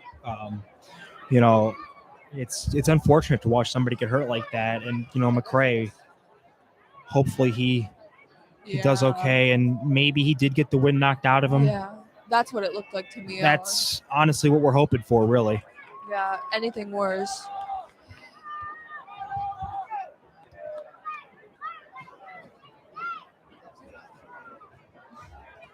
Meanwhile, 3rd and 2 on the Westlake play. Yes, he does get up off the field, which Get is a off great the sign. field, walking just fine. Probably just got the wind knocked out of him. Looking a little queasy, though, unfortunately. Yeah, I think he got a blow to the stomach right there, which can knock you a little woozy there. But meanwhile, now a 3rd down and 2. Now, big 3rd down here. How is Warrensville Heights going to respond to a short yardage situation, something that they have not had good success in? Are they going to be able to use that physicality to their advantage and kind of push Westlake's offensive line and running backs back into the backfield? Honestly, I can't relate to him more, Alan. As a lacrosse goalie, I've had the wind knocked out of me a couple times, once resulting in me actually doing something about it. But yeah, Westlake 3rd and 2. Cherry snapping off to Porcelli, looking like no gain on the play as Warrensville defense knocked him right back to where he started. Yeah, great job by that defensive line, just manhandling Westlake's front on that play. Great job there by a big swarm of Tigers flying to that football and making it a 4th down and short. And I believe Westlake's going to go for it on a 4th and short. Obviously a little bit too long for a field goal, though Abel Sizer does show he has had a leg, so yes, decision time. Can't agree with you more. Looking like a 25-yard field goal would not be a bad outlook for the Demons. However, it would not be the best course of action when we can run the ball just a little bit more. Yeah, I agree. I mean, if you do get a 25-yard field goal, obviously you'd be drawing a little bit closer. But if I'm Westlake, it seems to be a neck-and-neck game the whole way. So you're going to have to take risks if you do want to come out this game a victor, as does each of these teams. So it's definitely going to be interesting what Coach Hall and his staff decide to do here on a very key 4th down and 2. They're going to go, I think. And it looks like Westlake is going for it. I like this call. You got to be aggressive against a team like Warrensville Heights. You have to. Hands it off to Porcelli right up the gut. That's what I would do. With number 14 at the handoff, Caden Cole. That was Cole, yeah. Never mind, it is Matthew Porcelli. My apologies.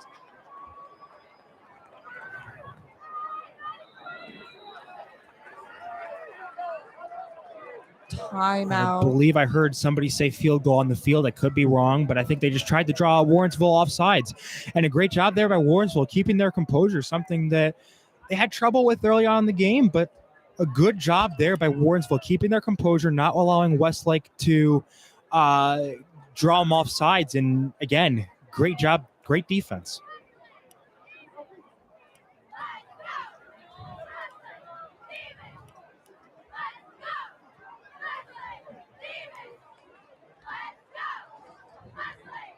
It seems to be a 41-yard field goal if they choose to take it. I believe they're going to go for a 42-yard field goal. Looking like Brucieri is on the kick as 43-yard well. attempt. Well, Brucieri's got the leg, but Bonnie, it does seem like Evil Sider's going to kick, but he also has a great leg. Is 43 yards. I mean, this is going to... Oh, and it's missed it. good. Oh, it's good. Wow. That kick is good. It looked no good from the start, but a great job hooking that through by Evil Sizer, putting that through the uprights as Westlake draws a little bit closer right there, 14-10. So Warrensville's going to maintain the lead, but a great kick there by Evil Sizer. 43 yards is not easy to make if you are in high school. Honestly, with 43 seconds left to go, it was the safest play. And honestly, it was the best play that Westlake could have made in this choice, closing out the first half with a good note. Absolutely. I mean, you don't want to give Warrensville momentum, which is obviously what could have happened if they did decide to go for it.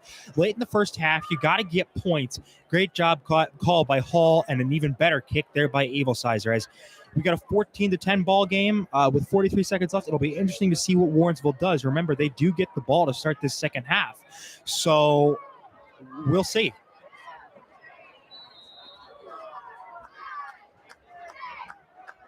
As we got the cheerleaders over there doing push-ups. Evil Sizer. Oh, but still running by number 9. Taken down by what it looks like number 2. Josiah Salter is on the return. He's wrapped up by Andrew Palka.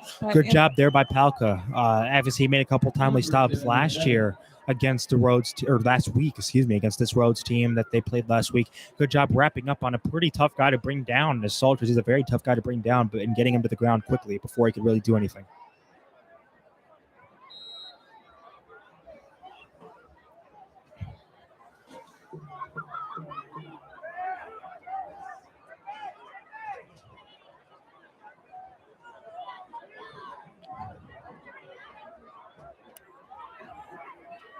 As we'll see what Warrensville's course of action will be.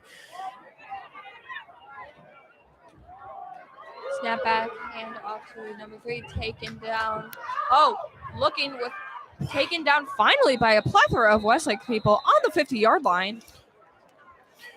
Great running there by Ford as it seemed like they did have him down, but failing to wrap up and able to slip away that time was Victorian Ford, getting a first down and got down at the 48-yard line.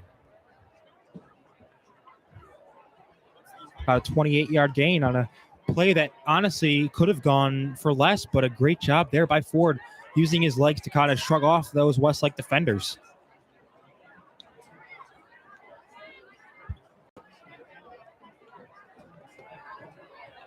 Timeout by Westlake.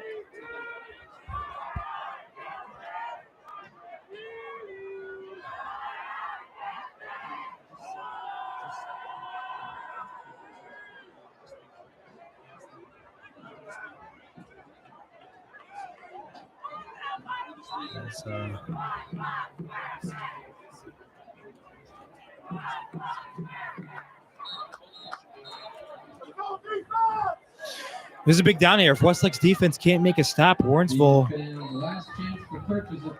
could get a lot of momentum. But again, I'll be interested to see will Warrensville kind of air it out after that big gain by Ford. I mean, obviously have the receivers to do it with Hunter, Short, Ford, and Salters. So if I was Warrensville, I'd definitely try to drop a dime in there to receivers that Westlake couldn't really struggle. 9 fumbled on the play. Recovered by Westlake. Reggie Williams is. Yes, he did. A strip sack there by Randar, his second tackle of the game, but a very impactful tackle as Westlake, I believe, is going to get the ball back. Let's see. That was a fumble. They may say he was down. Nope, he was down. This is where we wish we would have a recap, right? I believe they're going to call him down. Westlake fans don't like that, but they're going to add about 19 seconds left on this first half clock. I believe they're going to say he was down, so Warrensville's going to get the ball back. Westlake not getting it back, unfortunately. Handoff to number 3, Jamion Ford.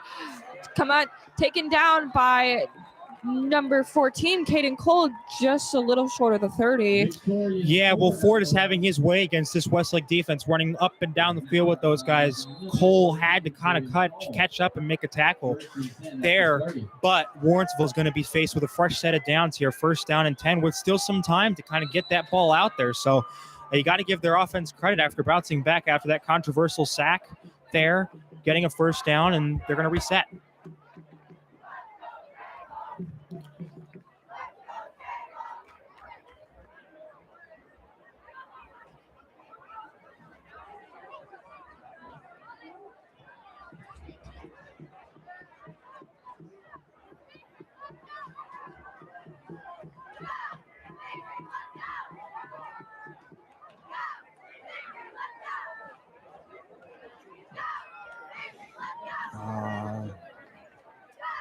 They're going to mark him down at the 22-yard line, I believe. 0.9 seconds on the clock. Not much you can do, really. I mean, you're just going to have to lob it up and hope some guy can go up and get it. And time is up. Recovered by Westlake. Yep. Keeping it going until the very last second is called. By Hughes. Well, Sullivan did a good job of adjusting that ball and intercepting it. No time left on the clock, so we do have a flag. Let's see what this is about. Who is this against? If this is against Westlake, then there will be an untimed down. Nope, they're going to wave the flag off. Waving the flag, halftime. Penalty is waved off. So And that's it. So at halftime, it's Warrensville 14 and Westlake 10.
Testing. Can you hear me?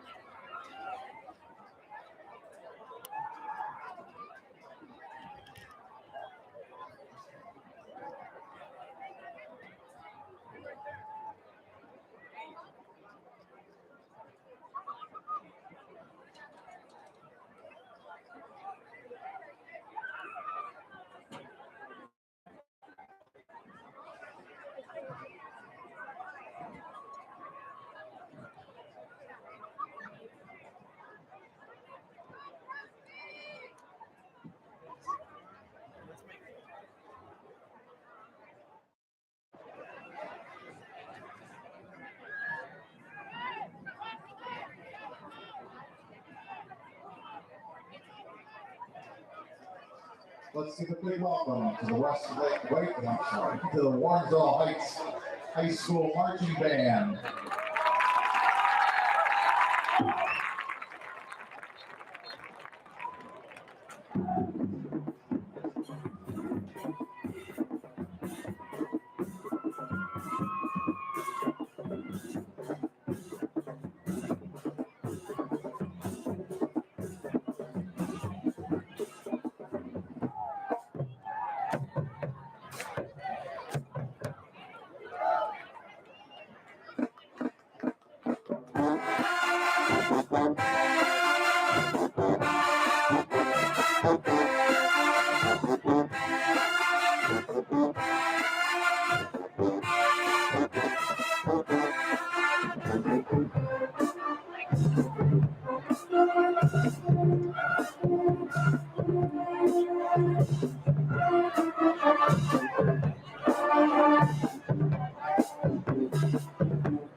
Give it up, ladies and gentlemen, for Warrensville Heights Tiger Marching Band.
Good evening, ladies and gentlemen. Please welcome the pride of Westlake, the Westlake High School Demon Marching Band.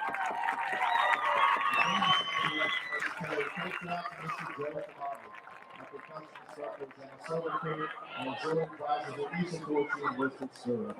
Tonight, the band begins with a signature hit in the American rock band Heart. This is the first on the debut studio album. Please enjoy Crazy on You.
We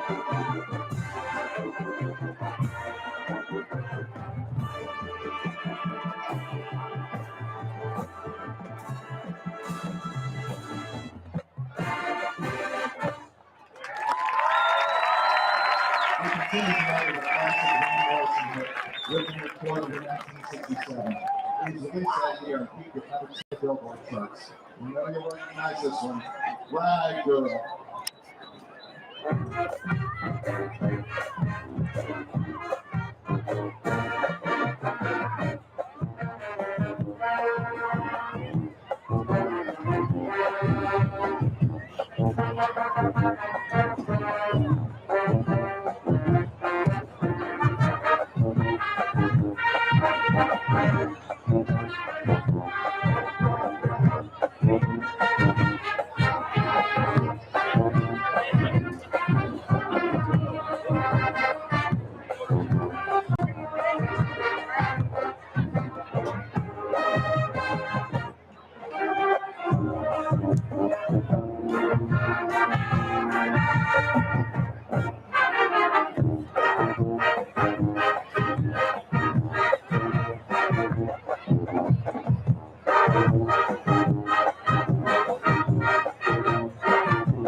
Next up, we feature our town of Green Neck Devil Airlines, The Confident, a hit from American pop singer Demi Lovato.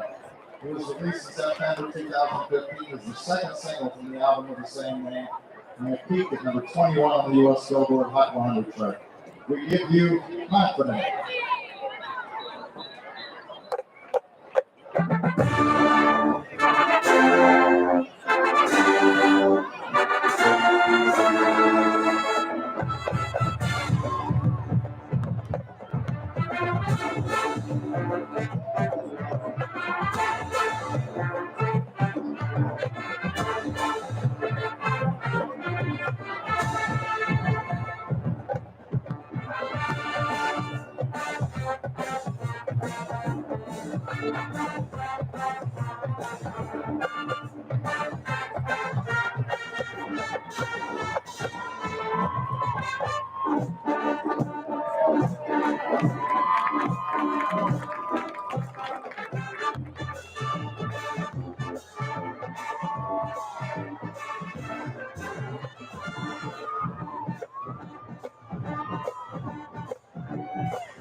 The band closes tonight with a medley of tunes from the musical Hair. Recorded by the Fifth Dimension, became a #1 hit in 1969 and spent 6 weeks at the top of the charts. Here is Aquarius, Let the Sunshine In.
The Westlake High School Cleveland Marching Band.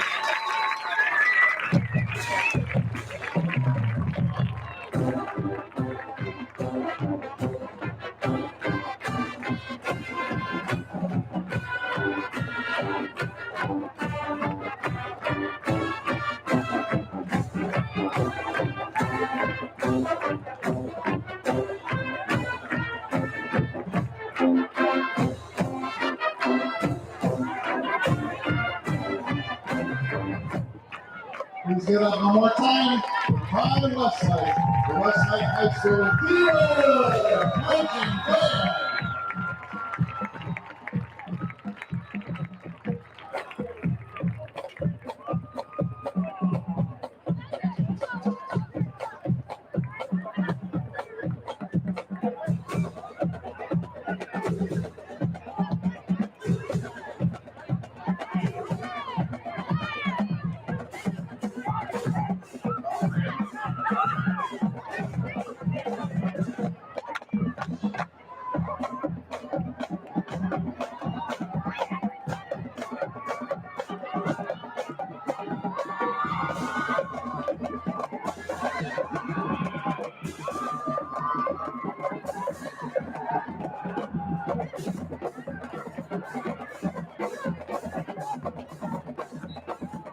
Time to draw the winner of this week's WBA 50-50 raffle.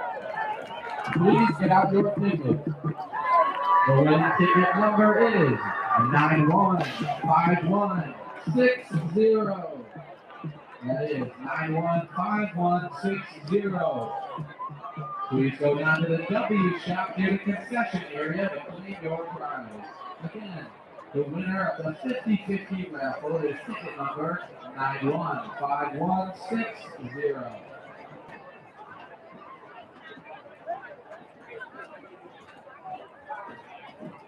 On behalf of WDAB, we thank you so much for your support.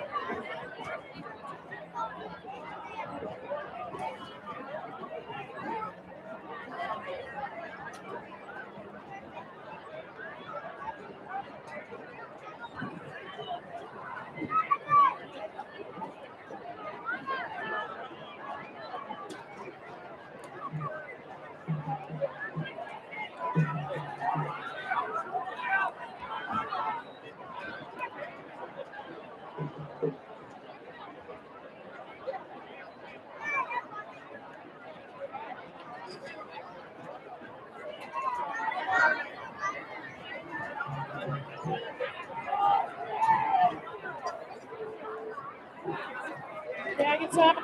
Go on to the tunnel here. Remember, visiting band eats first. Blast off.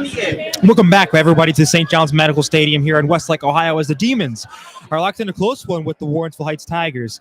14-10. Warrensville Heights is winning by 4. Now, it was interesting to note, after that last touchdown that Warrensville had, Westlake went on to score the next 10 points. Westlake has outscored Warrensville after that last touchdown 10-0. So some takeaways. Number one, we obviously talked about how this would be a very evenly matched game, and, well, it is. Each team has had their fair share of moments.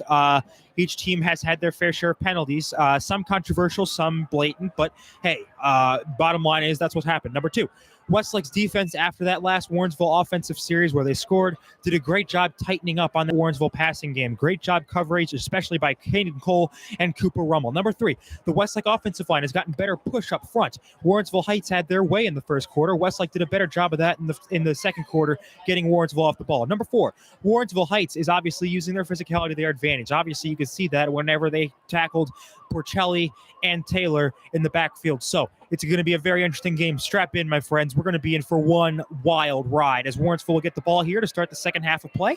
As we get ready for the third quarter, it's Westlake down 14-10. Warrensville is getting ready to receive a kickoff. Westlake walking on the field with not a walk, but more of a strut. So something must have happened in that locker room to give them a little bit of a physical pep talk, really. Even doing a warm-up, which is very uncommon with a crunch on time. But, hey, if they have a bright outlook, then I'd love to see it.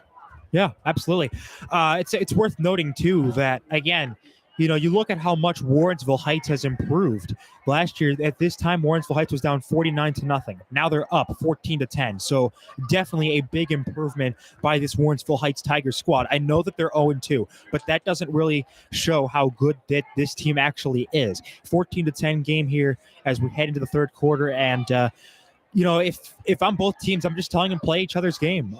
Keep playing your game. And let me tell you something. It's going to go down to the wire, in my opinion. We're going to have a nail biter here in Westlake, Ohio. So make sure you don't go anywhere here as we get ready to start this third quarter. As Westlake trying to go 2-1, trying to get a winning record for the first time since 2020 when they played against a schedule that involved Brookside, Cuyahoga Falls, and Cuyahoga Heights. So that 2020 was obviously an odd year because of the whole coronavirus pandemic. So Westlake in a 10-game season trying to go 2-1 for the first time that they have done this in a 10-game season since 2016 when they went 7-3 and made the second round of the playoffs. So definitely a lot on the line. I'm looking forward to bringing it to everyone here, and we're about ready to start.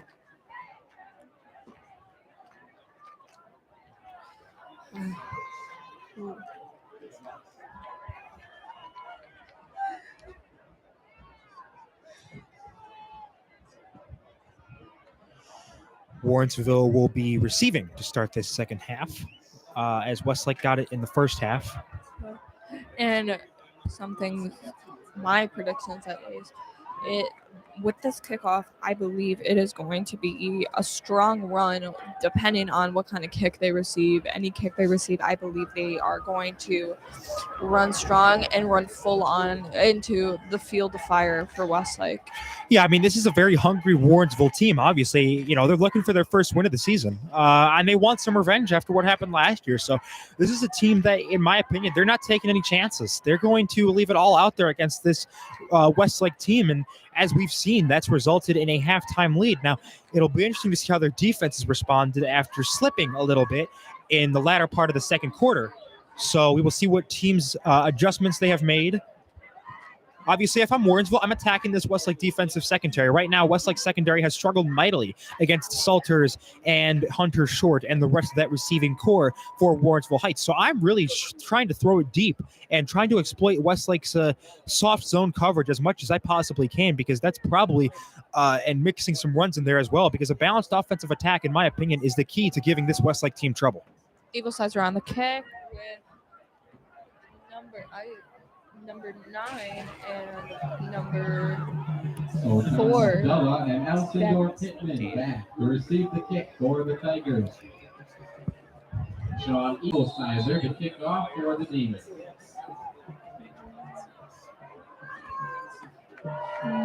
Eaglesizer giving a wonderful kick back all the way to the 10-yard line, received by number 4.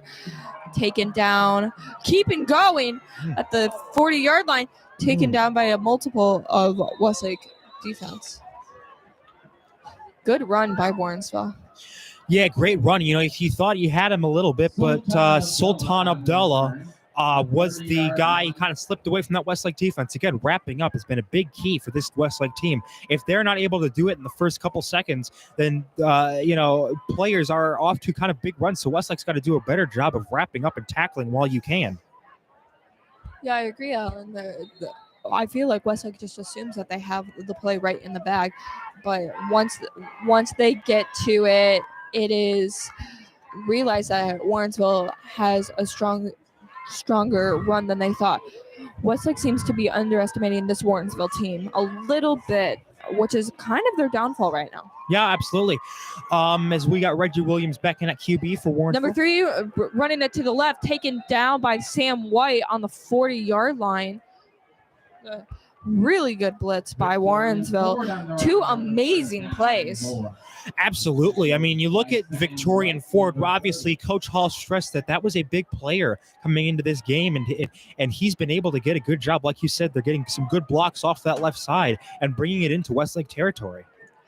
And not only I said that Warrensville was going to come strong and bring the heat, they brought it and shot our players on fire. Well, that is what seems to be what's going on. They're on a streak. Absolutely. Westlake, number 3, taking it right through the Westlake offense, through the Westlake defense. I mean, my apologies. Just making it through the Iron Curtain a little bit shut down by Westlake defense, though, on the 45. Yep. Hand off to Victorian Ford, gain of 4 on the play. And it's almost like what Warrensville Heights is kind of doing what Westlake did to Rhodes last week. It's just these little 4 or 5 yard runs, and potentially you'll bust out a big one. So it'll be interesting to see how Westlake's run defense, normally very stout up front, kind of responds to this new very good running back in Victorian Ford. Handoff to number 9, taken right down by Westlake. Well, looks like no gain on the play. Yeah, if he did get anything, it was very little. Ford getting bottled up pretty quickly there. We'll see who that was by. I didn't get a number there, but it's, again, big 3rd down here. Westlake, you got to have all hands on deck for each team. If Westlake can get off the field on defense, that would be a great boost to their confidence is in an offense that's really done their job as of late. So we'll see how this defense responds to Warrensville. With a 3rd and 4, Westlake better bring a large spread to keep Warrensville from penetrating this entire play. Absolutely. You got to keep them from getting too much of a physical edge on. Warrensville looking for the pass, caught but incomplete by number 7. I believe that was Alcindor Pittman. Yes.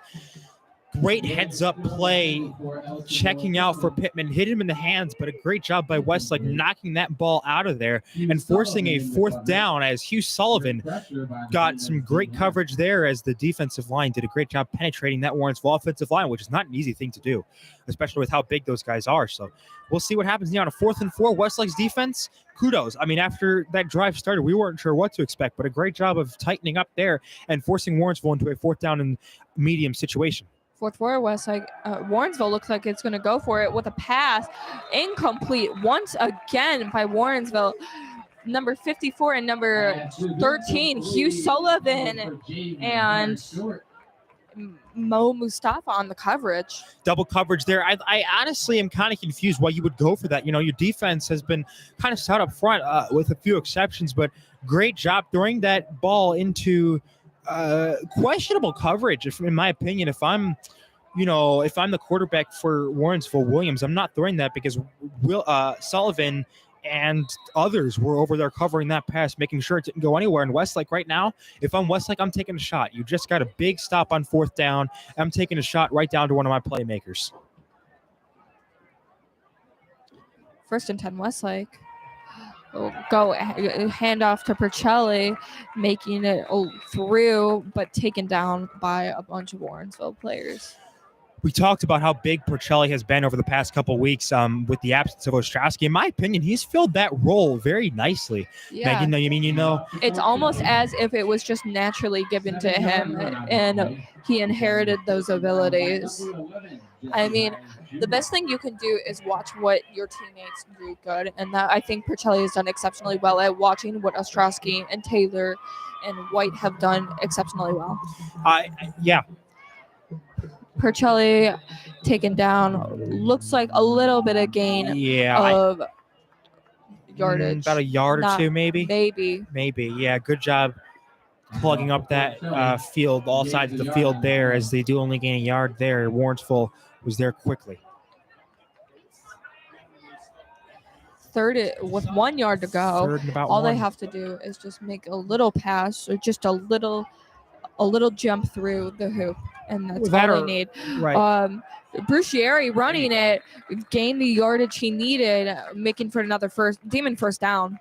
I love that play. 3rd down and 1. You don't want to do anything too sneaky. Great job getting Brucieri out there on a quarterback sneak and getting a first down and keeping that drive alive. And it'll be interesting to see because both teams play both ways. So it'll be interesting to see what the fatigue factor is like as we go into this 3rd quarter and 4th quarter, respectively. So that's something definitely to keep an eye on for both teams. Brucieri hand off to Percelli, taken down by number 10 and number 15. Demarion McRae and James Brothers.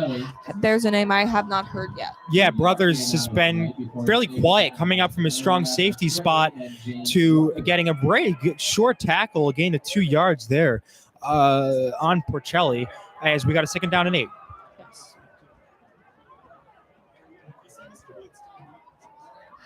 Snap to Matthew Porcelli, making it right through the Warrensville defense, stopping in between the 45 and the 40. Well, as we said about Porcelli earlier, he's been able to do a good job. Football awareness is definitely sky high for him as he's able to get a first down. 1 yard to go on the play. Yeah, as Brothers made the tackle there, but Warrensville lacking the push up front that we saw earlier in the game. Westlake's offensive line doing a good job of driving a much bigger team backwards, something that's not easy to do. So great job there by that Westlake line. False start on Warrensville. Yep.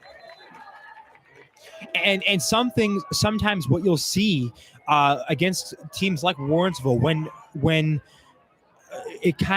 this running game kind of gets going, they get a little antsy because they're kind of edgy to get up there on that line of scrimmage and to stop that next play. But a good job there by Westlake. Brashear using that hard count to draw the Tigers off sides and to make it 1st down and 5 now for Westlake.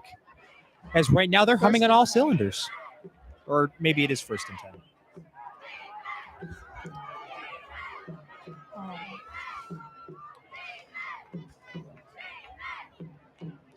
Brucieri handoff for Percelli, making it only a little way, actually gaining negative yardage.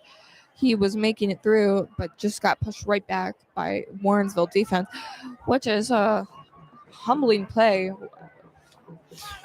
It is. You want to get something going, but you're going to have these types of plays. It's not about if you fail. It's about what you do after you do fail. It's actually, they're going to give them a yard. But 2nd down and 9. Right now, I'm going to the air. I mean, I know this running game's done a good job, but you got to loosen up this Warrensville Heights defense. You can kind of open up the holes for Brucieri and for Porcelli. So I wouldn't be surprised if we saw Brucieri throw a little strike over maybe to the left flats over to Porcelli.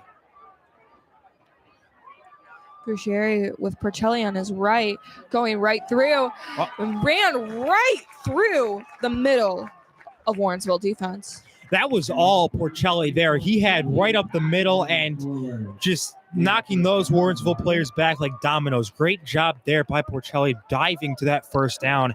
And again, just Warrensville lacking the physicality edge that they had in this first half. You got to give Westlake credit. They're kind of matching Warrensville's intensity right now. Honestly, that was the best hat trick I've seen by Porcelli yet. He went at the last second. He moved to Brucieri's right. Porcelli jumping right over the Warrensville defense, a little bit over the 25. Porcelli doing a little hurdle right there. Good job there. We'll give Ford credit for getting to him before he get too big of a yardage, but right now, Megan, it seems like it's almost a flipped script right now. Westlake's offense, who couldn't get really anything going until the latter part of that first half, has completely taken control of this football game right now. Westlake did, Warrensville did start with a bang, but Westlake is making a bunch of steady and called plays, which is exactly what the doctor ordered. Absolutely. Porcelli running right through the defense once again, making it onto the 20. Well, people may call this kind of play style vanilla. I call it winning play style. Porcelli, again, just carving up this defense, it's almost like it's effortless. It's almost as if Warrensville isn't even trying hard enough, which is not what we saw in the first half. Well, I don't know if that's necessarily that or if it's just like this Westlake offense, like you said, making some calm decisions, not allowing panic to take over them, really just taking it one play at a time. And as of now, it's working to perfection right now. Porcelli in the middle of the Warrensville defense, taken down by number 55. Pardon me. Malcolm Wiggins. Yeah, and this is where those 2-3 yard runs earlier can become bigger because you're kind of wearing down this Warrensville Heights defense. You know, I talked about how this defense is very big, but they can get tired easily. If you can keep running that ball down their throat, they find it really hard to stop. So if I'm Westlake, I'm doing a steady dose of Porcelli until I get to that end zone. Yeah. With 15 yards to go, this is looking like a good fortune for Westlake. Arrington Taylor running it right through, taken down by number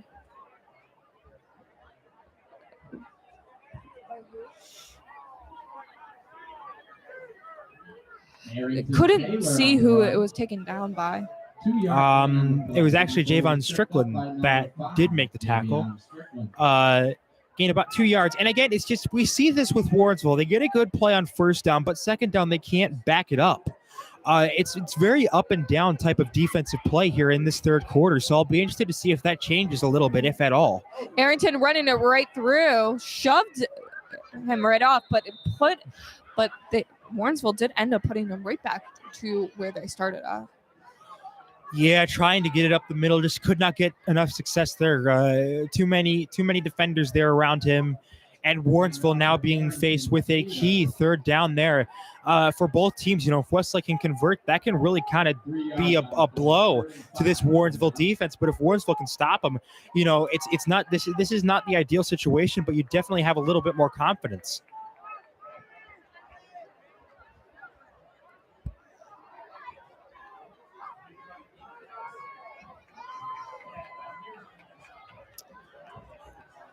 As we got a third down and 5, and flag on the play. There is. I mean, timeout. We got a timeout. Timeout by Westlake. A little bit of miscommunication. Apparently, according to the coaches in the background, Amir was over there on the wrong side. So a timeout. Just getting the troops back together.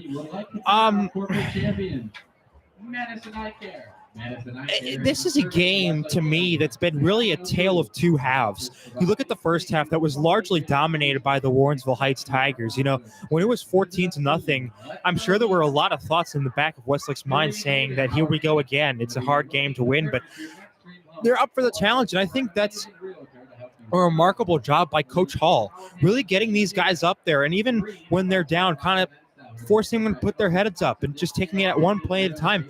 I mean, this is the composure, in my opinion, Megan, that we haven't seen from Westlake in about 5-6 years. I mean, this has been a long time, but I give the coaching staff credit in such a short amount of time, improving their composure to where they don't panic so easily. Yeah, I definitely agree with you, Alan. It's good to see a positive new coaching staff for Westlake. Snapback, handoff to Arrington, pummeling down onto the 5, right over the Warrensville defense, tackling some of them in the process. That another reason why Taylor is just a tank, plowing through any defenders that he needs to do to get the job done. Well, usually you see the defenders tackling the running back, not the other way around. But this allows it a Demon first and goal too. First and goal. Arrington Taylor is one of those guys that just really impresses me. He's just one of those guys that no matter what happens, you could have a couple of guys surrounding him. He could still fall forward for about a gain of 2 or 3 when it should have been a loss of 2 or 3. So, I mean, he's going to be definitely. Handed off to Porcelli, looking like they're taking him back. I'm hoping there's a flag on the play because it looked like Warrensville was getting a little bit handsy there.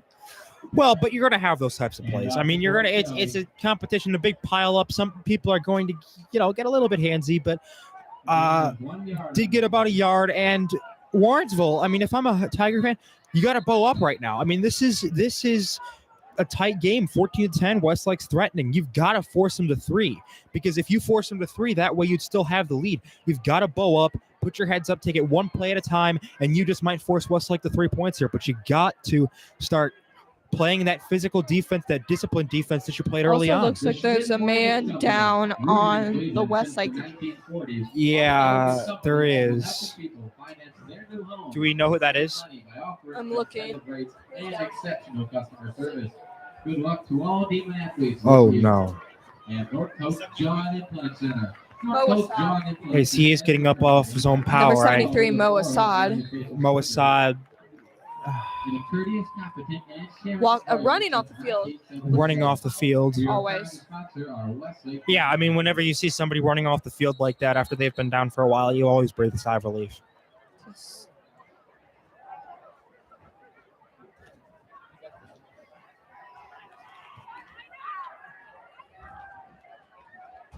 Westlake back on the play.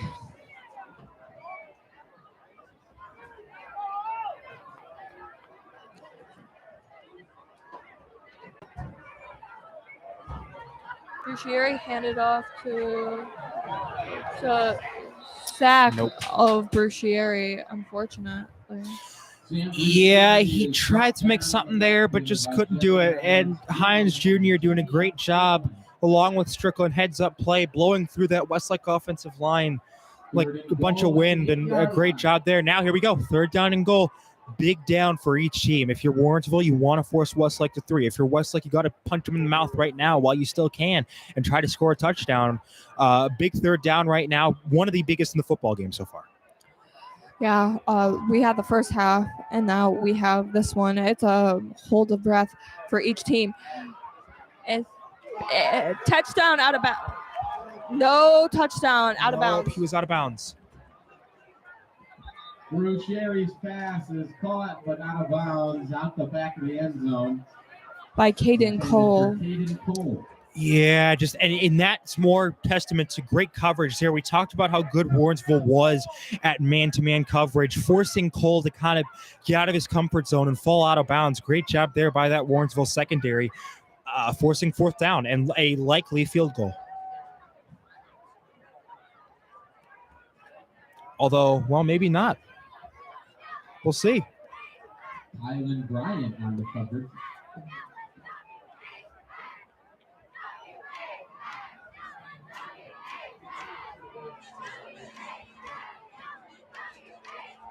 Fourth down. It's decision time for Coach Hall and friends.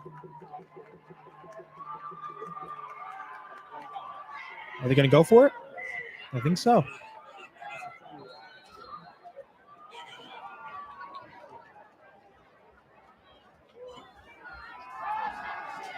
Sam passing it, incomplete pass intended for Porcelli, just slipped right out of his hands. Just overthrown, and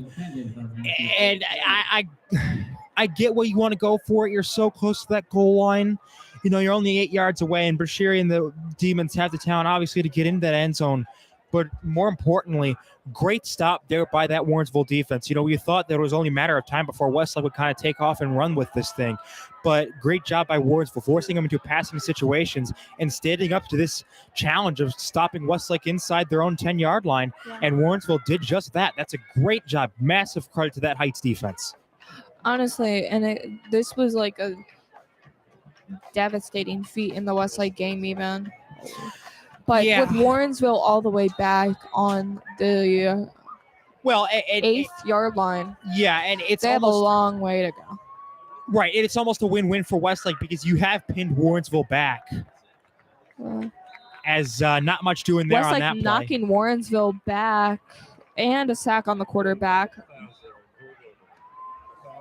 But and I believe it's the end of the third quarter, I think. End of the third quarter. Well, And it's this will take us into the fourth quarter. do or die time right now. Fourth quarter, Warrensville Heights, Westlake, 14-10. You couldn't have asked for a more picture-perfect night here in Westlake, Ohio. We got the band over there playing in the background. And let me tell you something. This team has obviously become, both teams are very evenly matched, and we're getting what we wanted. We thought we would see a close game, and it's not disappointing. It's a wonderful sight to see, you know. Both teams obviously trying to install winning cultures, and it's going to be a bit of a rebuild for each team. But I mean, each team has shown that they can win, they can compete with each other. And in Warrensville's case, you know, you're 0-2. You're hungry for that first win. You're trying to beat up a team that kind of beat you pretty bad last year. Westlake's case, you know, you're trying to get to a winning record for the first time in a 10-game season since 2016. Obviously, they had a winning record a couple of years ago in 2020, but that was kind of a short season. So it's a team, both teams with a lot to play for as they enter conference play next week. Westlake will go on the road, I believe, to Parma, but I'm not 100% sure on that. Yes, it is Parma. I got confirmation. It is indeed going to be Parma. On Saturday, and the reason why it's on Saturday is because Byers Field hosts a lot of teams. They host Normandy, Valley Forge, and St. Ignatius, so they kind of had to push the Westlake game to a Saturday night. But I expect a lot of intensity in this game. But meanwhile, there's bigger fish to fry if you're Westlake. Yes. One thing I believe in, Alan, is I am an observer of body language, and Westlake came into this fourth half ready to go. Absolutely, they I did. saw the fire in their eyes that they were kind of lacking in the first Yes. first quarter. Yes. Remember, I said they were all looking pretty sullen in the press. Mm-hmm. No, they are ready to go. I mean, they're ready to go. They're ready to win this game. You know, I talked to a couple players before the game at school. They seem pretty confident. So they definitely have. What number 23 taking down number 3. Victorian Ford on the run. Ford has been a thorn in 15 Westlake. on the play for a first down. But yeah, I mean, you said it, Megan. This team definitely has a spark on this that we did not see through the first quarter, but they're definitely ready to play this game. And I think that was kind of a wake-up call in the first quarter that, hey, you gotta play this football game, and they've definitely been up to the challenge. So I'll be interesting to see how they bounce back after that particular play. But overall, a great improvement if I'm Westlake. Yes, it was. Instead of a 30-yard reception, we went down to a 15, which is baby steps. Yeah, really. Not That's much like there. defense falling apart, but still managed to keep it under control. And off to Sultan Abdullah. Abdullah getting his first game as a runner there. He is listed as a running back and as a defensive back, but he's more of a returner, kick returner. But we did see him there in the backfield getting a couple yards, and Warrensville is in no hurry to run this clock down. I mean, it's still early in the fourth quarter, but the clock is their friend right now. So it'll be interesting to see how now both teams have all 3 timeouts. Pass meant for number 2, overthrown just a little bit. Number 2 looking very obviously upset or just pretty hurt. Yeah, it was just overthrown just a bit out in front of Salters. Now, there was good coverage there by Shields. Trying to double cross Westlake. I do like the play call, though. You know, a lot of running plays. You had to mix it up a little bit, keeping that Westlake defense honest. Even though that was an incomplete pass, still a good call by that Warrensville coaching staff. Towards the end, I'm noticing that just players are just cramping up. I think the only reason that Warrensville did not get that probably 20-yard reception was because number 2, Victorian Ford, definitely cramped up a little bit in the legs, and he's getting that looked at. Right. Yeah, it's definitely something that you got to keep an eye on, cramping, especially when all teams are playing both ways. You know, you're going to have this, and Yes. it seems like, you know, a lot of these cramps, It's a pain, but it just shows you how much hydration is so important, Yes. especially when you're playing both ways, because you need every ounce of energy you can get, especially in a game like this. Yeah. If you're playing on both sides of the field, it's like emphasis. Sometimes you just can't get enough. You're in that game mode, and sometimes you just forget the important, necessary needs for surviving on the field, which is water. Well- and when you play on both sides of the field, you are going back and forth, not really giving yourself in time. Right. That's the problem. Right. And there, like you said, there's no breaks. I mean, he's walking off, seems to be okay. You hope for the best for Salters there. Looking like a bit of a hobble off. Yeah, limping a little bit. Seems to be okay otherwise. But yeah, I mean, you're right.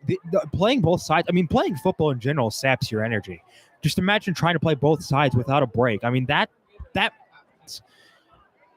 that's hard. I've obviously never done it before, but I can assume that's really, really hard. And that's why you're seeing a lot of cramping. The best thing I can compare it to, Ellen, is playing lacrosse with my team and seeing the midfielders come off after a long, and they're just so done. Like, everyone is so done. Yes, we play in the cold weather, so that does give us a physical advantage. However, it happens with all of it. It happens to the best of us, really. Right. And lacrosse is kind of like hockey, but on dry land. Very physical, fast sport. So Yes, it is.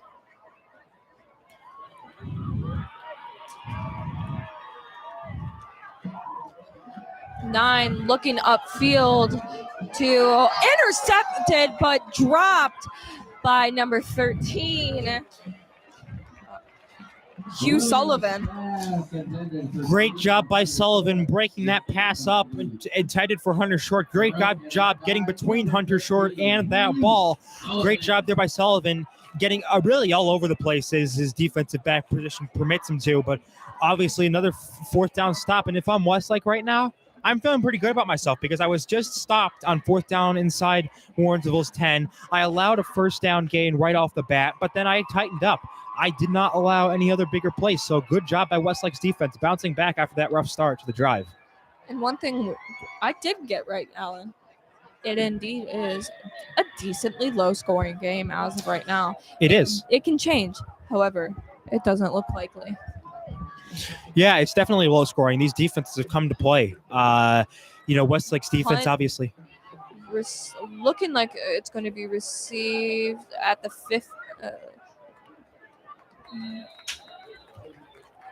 On the 48-yard line.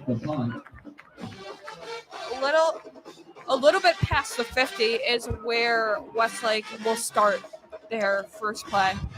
Well, and Warrensville's given Westlake some good field position, too. At their own 48-yard line. You got to take advantage of this because you don't know how many opportunities you're going to have left.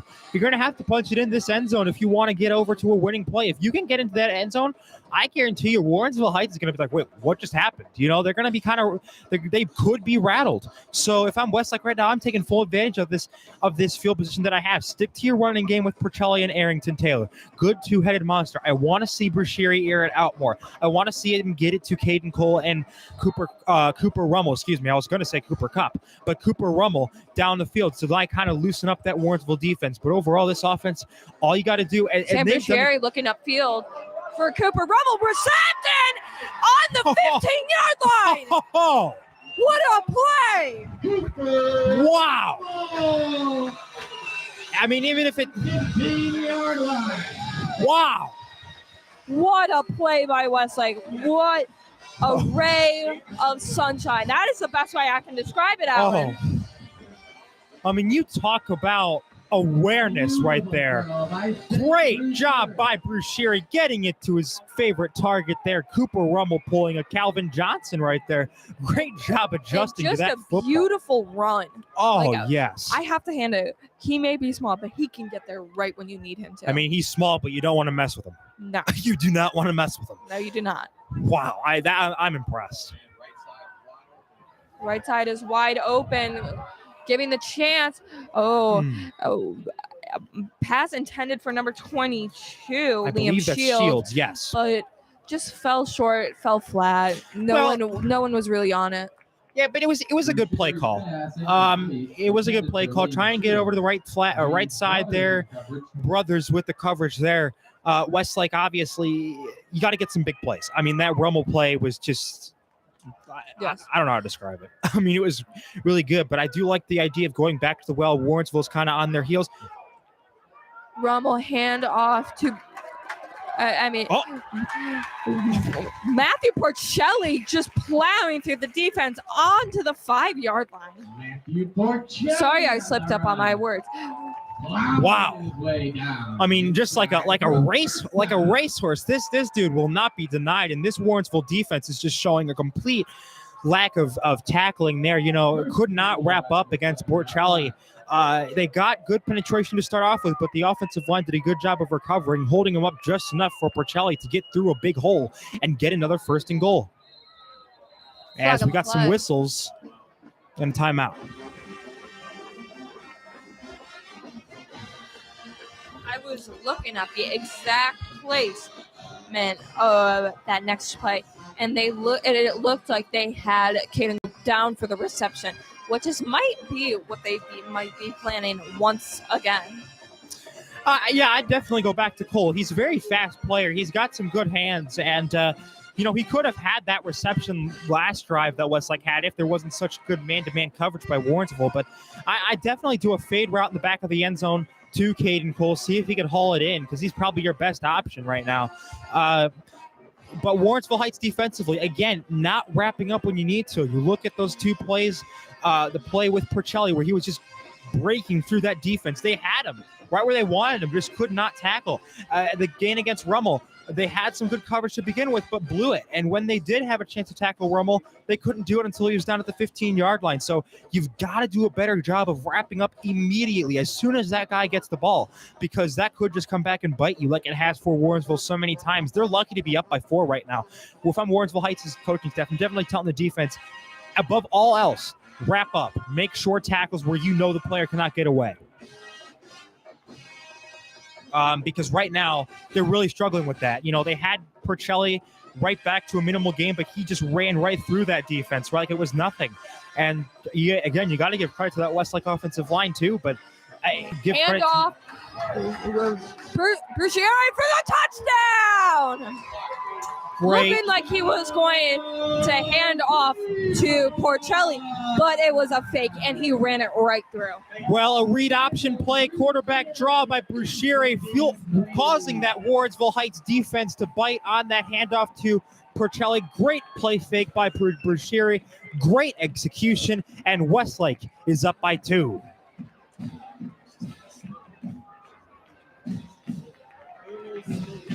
Cheerleaders lining up for the TD pyramid.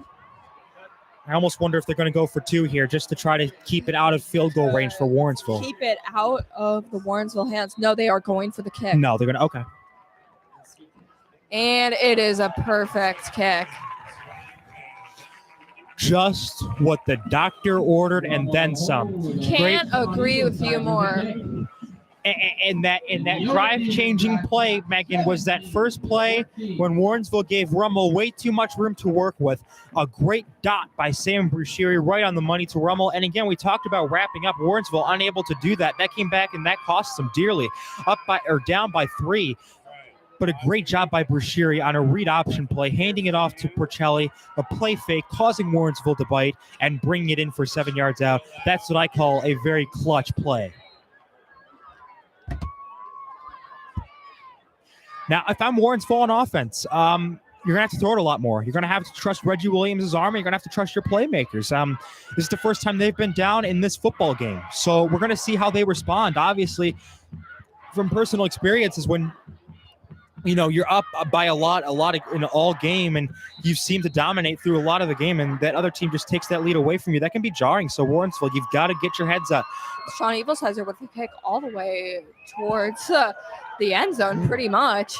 Recovered by number 4, looking for a way out. Keeping it going all the way down to the 20, taken down by number 0. But again, you cannot let that last touchdown, if you're Warrensville Heights, rattle you, because that's how Westlake knows that they can do it. You cannot let them rattle you. You're going to have to put that behind you. Have amnesia about that last defensive series. It's the offense's job now to take it down and answer if I'm Warrensville Heights. I'm airing it out to Hunter Short. I'm airing it out to Sultan Abdullah, whoever I can get open. But, yeah.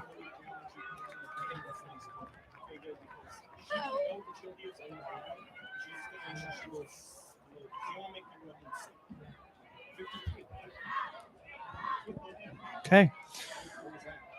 Well, we're going to see what each team's truly made of now. I mean, this is a drive that could go a long way in deciding how this...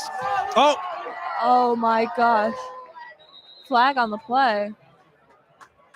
What happened? There was a fumble. We'll see what that flag's all about.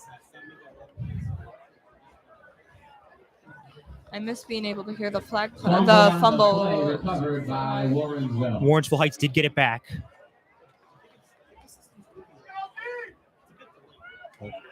If I'm Westlake's defense, look, you've come up with stops all game long after that last touchdown. You're going to have to come up with a couple more. Warrensville Heights is going to throw their best shot at you. You're going to have to be careful. You're going to have to be ready for whatever you can.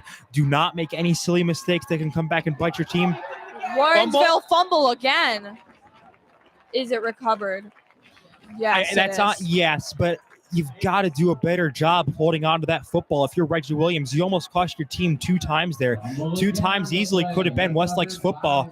And now Warrensville Heights is facing a 3rd down and long. And really right there, Williams got to do a better job of holding on to that football, because that could have really come back and bite him more than it already did.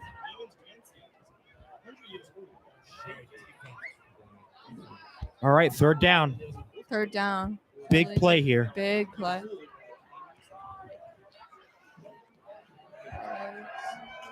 Nine looking upfield. Incomplete. Intended for number 15. Yes, Salters couldn't get up to that one. Cole did a good job of covering that play and disrupting it before it really could get a chance to get started. And Westlake's defense, once again, forcing Warrensville into a 4th down situation. And the question is, what is Warrensville's next play? And a big stop. On the 20-yard line. Will they punt it? Will they? Oh, Kid and Cole were receiving the punt.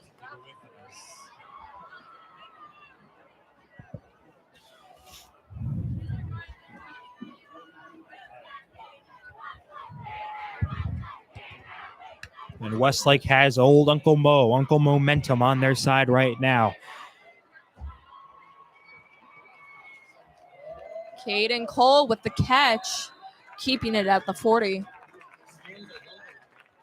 Okay, well, it's going to be run, and after you're done with that, run some more.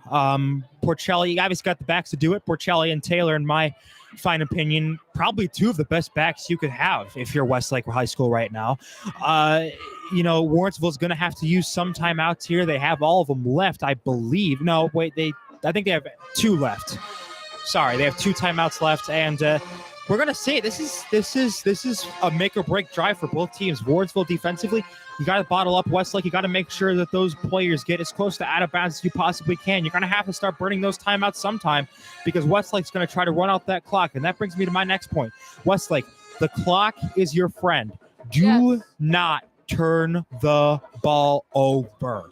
Do not turn it over. Whatever you do, even if you have to get tackled for a loss, keep that ball in bounds at all costs, because that clock is your friend. Milk it as much as you can against this Warrensville defense that, to me, Megan, is looking a bit on the tired side.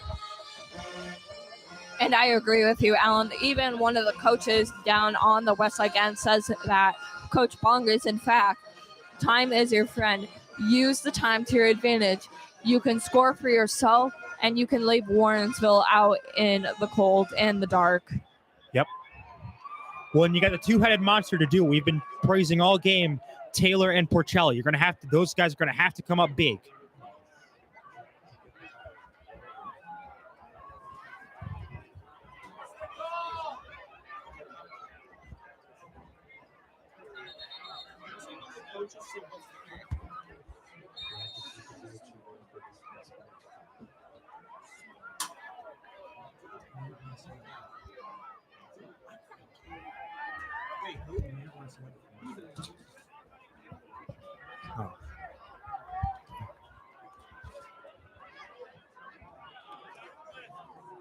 Looks like he's running on the 50-yard line. Handoff to Matthew Porcelli, taken down by the Iron Curtain of Warrensville players. Matthew Porcelli on the run. Nowhere to go. He's wrapped up by multiple players. And that's, well, the clock is stopped. No, they're going to restart it, I think. But, I mean, that's okay. As long as you keep that ball in bounds. Like I said, your time right now is your best ally. You have time on your side, which is very important when it comes to football. You're going to have to keep that clock running as much as you possibly can. Limit the opportunities that Warrensville has. But if I'm a Tigers fan right now, I like that first play. You did not allow Porcelli to get outside or inside where he's dangerous. You wrapped him up, short tackle. Wide open, Cooper Rummel on the 20-yard line. Recovered. 30-yard reception. Like I said, big players, what do? They make big plays. Cooper Rummel made a huge play right there. A 30-yard strike by Sam Brucieri. They're airing that ball out, and a big play there, getting Westlake inside Warrensville's 20-yard line.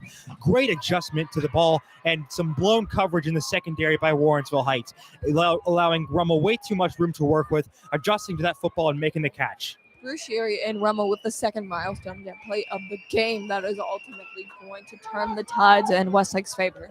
It's almost like Stafford to Megatron back in 2010-2011. You cannot be more correct. I love that duo back in the day. Back in the day being only 10 years ago. Doesn't look like any gain on that play. Porcelli 4-yard gain. Got about 4, and that's okay. This is exactly what you need if you're Westlake. Milk that clock as much as you can, and don't be in a hurry to call a play right now, because you've got the momentum, you've got clock on your side inside the 20-yard line. Great job there by that Westlake offense. And if I'm Warrensville, I mean, that play to Rummel was a killer. I don't know how you let a guy like Rummel get wide open like that. He was. There was nobody around him from what I heard. As we hand it off to Matthew. Running it right through the Warrensville defense on the 10 for a third down with 4. Oh, my apologies. First down once again. First and goal. And Westlake's done a good job of backing Warrensville Heights up against the wall right now. It's first and goal. They've got time on their side. And if Westlake scores right here, that'll be the nail in the coffin right now. Warrensville, you've got to strip the football away from the running backs. You got to do something. Keep that Westlake team out of the end zone if it's the last thing you do in this football game. Strip that ball out of their hands. Try to force a turnover. So it's first and goal now. As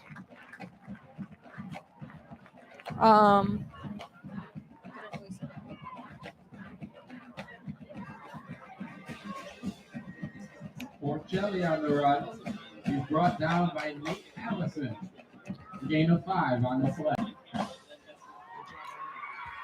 Westlake's done a good job thus far taking Allison out of the game for the most part the second half. He was all over the place in the first half, but good job by the offensive line pushing him back. One of their big X factors on the defensive line. Good job taking him out of the game for the most part in the second half.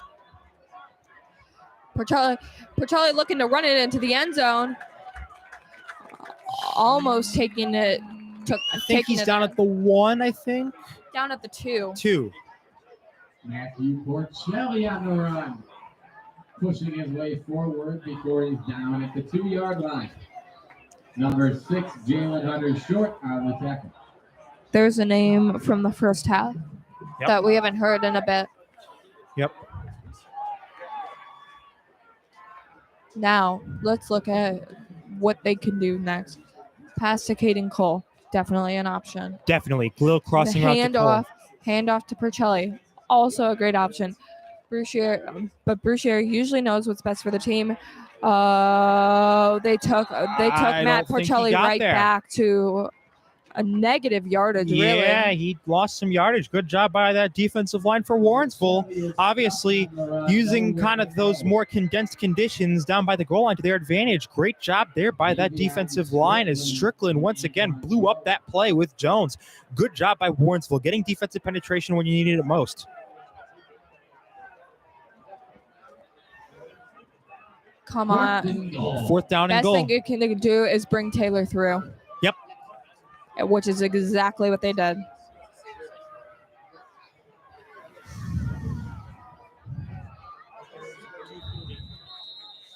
Two minutes. Looking like 30 it's a seconds timeout. left. Timeout by Westlake. Or by Warrensville, I believe. It's decision time. Well, Megan, what do you do here? 4th down and goal. What's your play call? Immediately switch it to Arrington and have him jump over the Warrensville players. He's tall enough, has enough lateral, and he can easily do it. I've seen football players in college jump over people just fine, and I know Arrington has the capability of doing just that. Absolutely. I'm more of a conservative. I'm more of the conservative type. Probably much to a lot of the viewers' dismay. I'd kick the field goal really because although I don't know, it's tough. I try to play for the points, but if you do go for it and don't get it, you'd be pitting Warrensville Heights inside the 5-yard line. So there's really no bad decision, but I'm all for padding this lead. But I wouldn't be surprised at all if they did hand it off to Arrington Taylor, who's really. I would like to see it end right here and right now, and then watch the last 2.5 minutes be a breeze on Westlake's end. Yeah, I mean, Taylor's definitely been an X factor this game. We've seen him. Arrington Taylor with the touchdown. You were right. Well, that is exactly. Now, while it's not exactly the play I thought it was going to be, it was the same person I wanted it to be. Arrington Taylor with a beautiful touchdown pass into the end zone. Good job there by Bruchieri throwing Taylor open in the end zone. And what did I say before? Big players make big plays. Taylor just what might have been the knockout blow to this Warrensville Heights team. Good job there by Bruchieri getting the ball to where only Arrington Taylor could catch it. The kick, it's good. 24-14. Good by Sean Evilsizer. Well, what a play. I mean, you go to your big players. Who are your big players? Taylor, Porcelli, and Rummel. Great job there by Bruchieri. Doing a great job of getting that pass into the end zone to where only Taylor could catch it. Good job by threading the needle by both players and making it 24-14 with only 2 minutes left. And right now, Warrensville, that was a killer.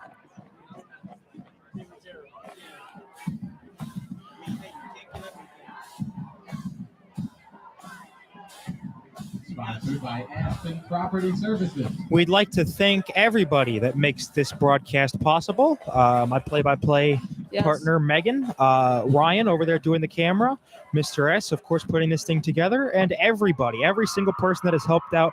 Your support is greatly appreciated. Let's not forget our camera people, the Our ones who camera are guys. making this possible for you all to see. Yep. Hannah, I believe, is with over a roll of the ball right down to the Little square 20, kick. the 15, carried by number 3, taken down by Sam White. Yep. And yeah, absolutely. A huge shout out to that camera crew. Just the best in the business, without a doubt. This great camera crew making this broadcast possible, making this possible for you to see. So great job by every single person that made this broadcast possible on this TV crew.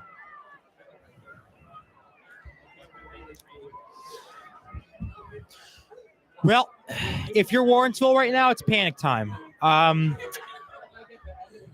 You've got to, Hail Marys all the way because you don't have much time left.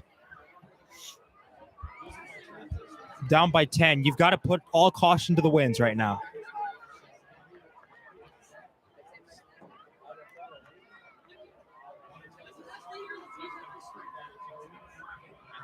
So.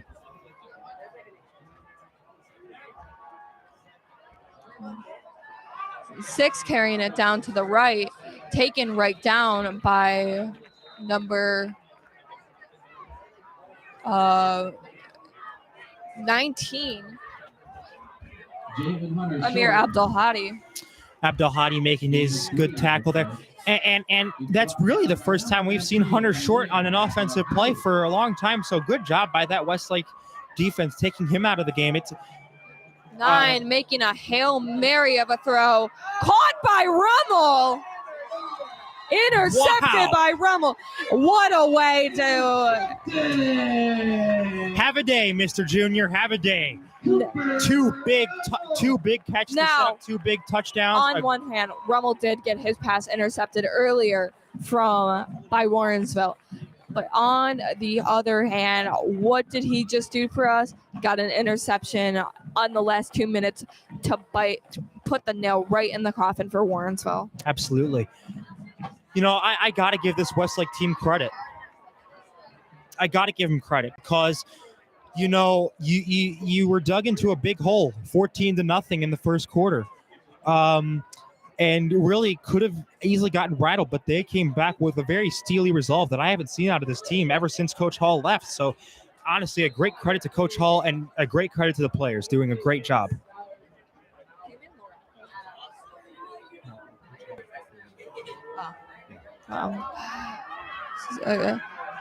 Porcelli handing it off for going a little bit past the 50. That's all you got to do. Still right inside the 50-yard line. He's brought down by number 13, Brian Nichols.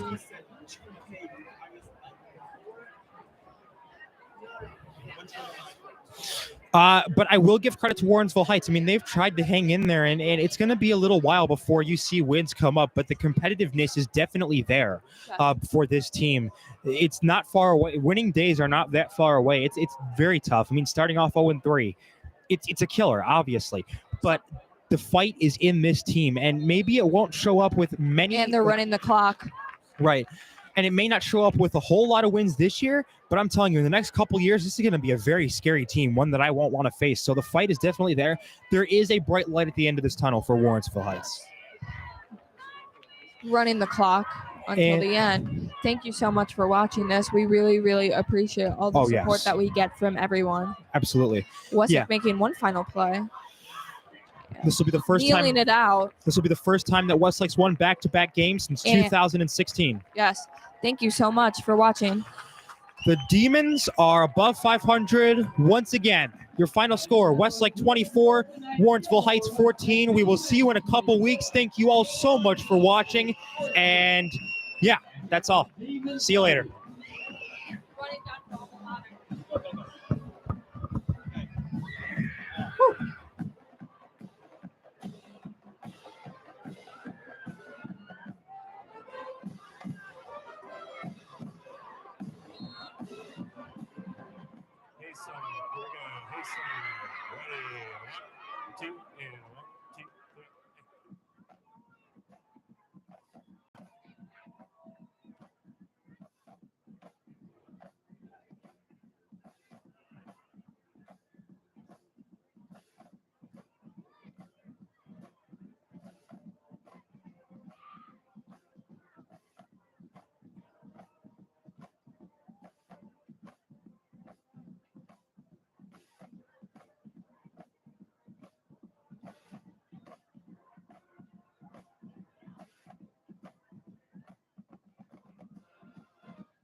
No. I'm just not getting on Johnny. You're not getting audio?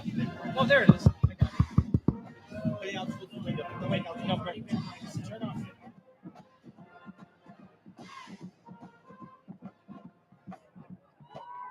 Okay, alma mater. Here we go. Jump.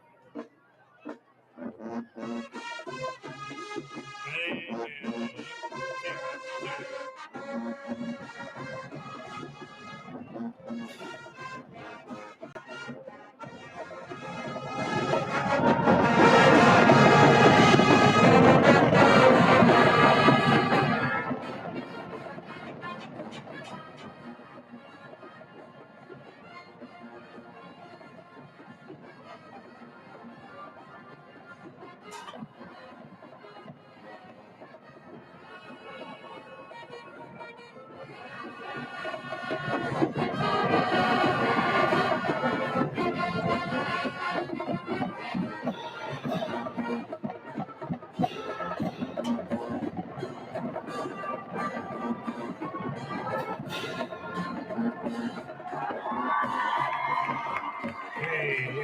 is 2.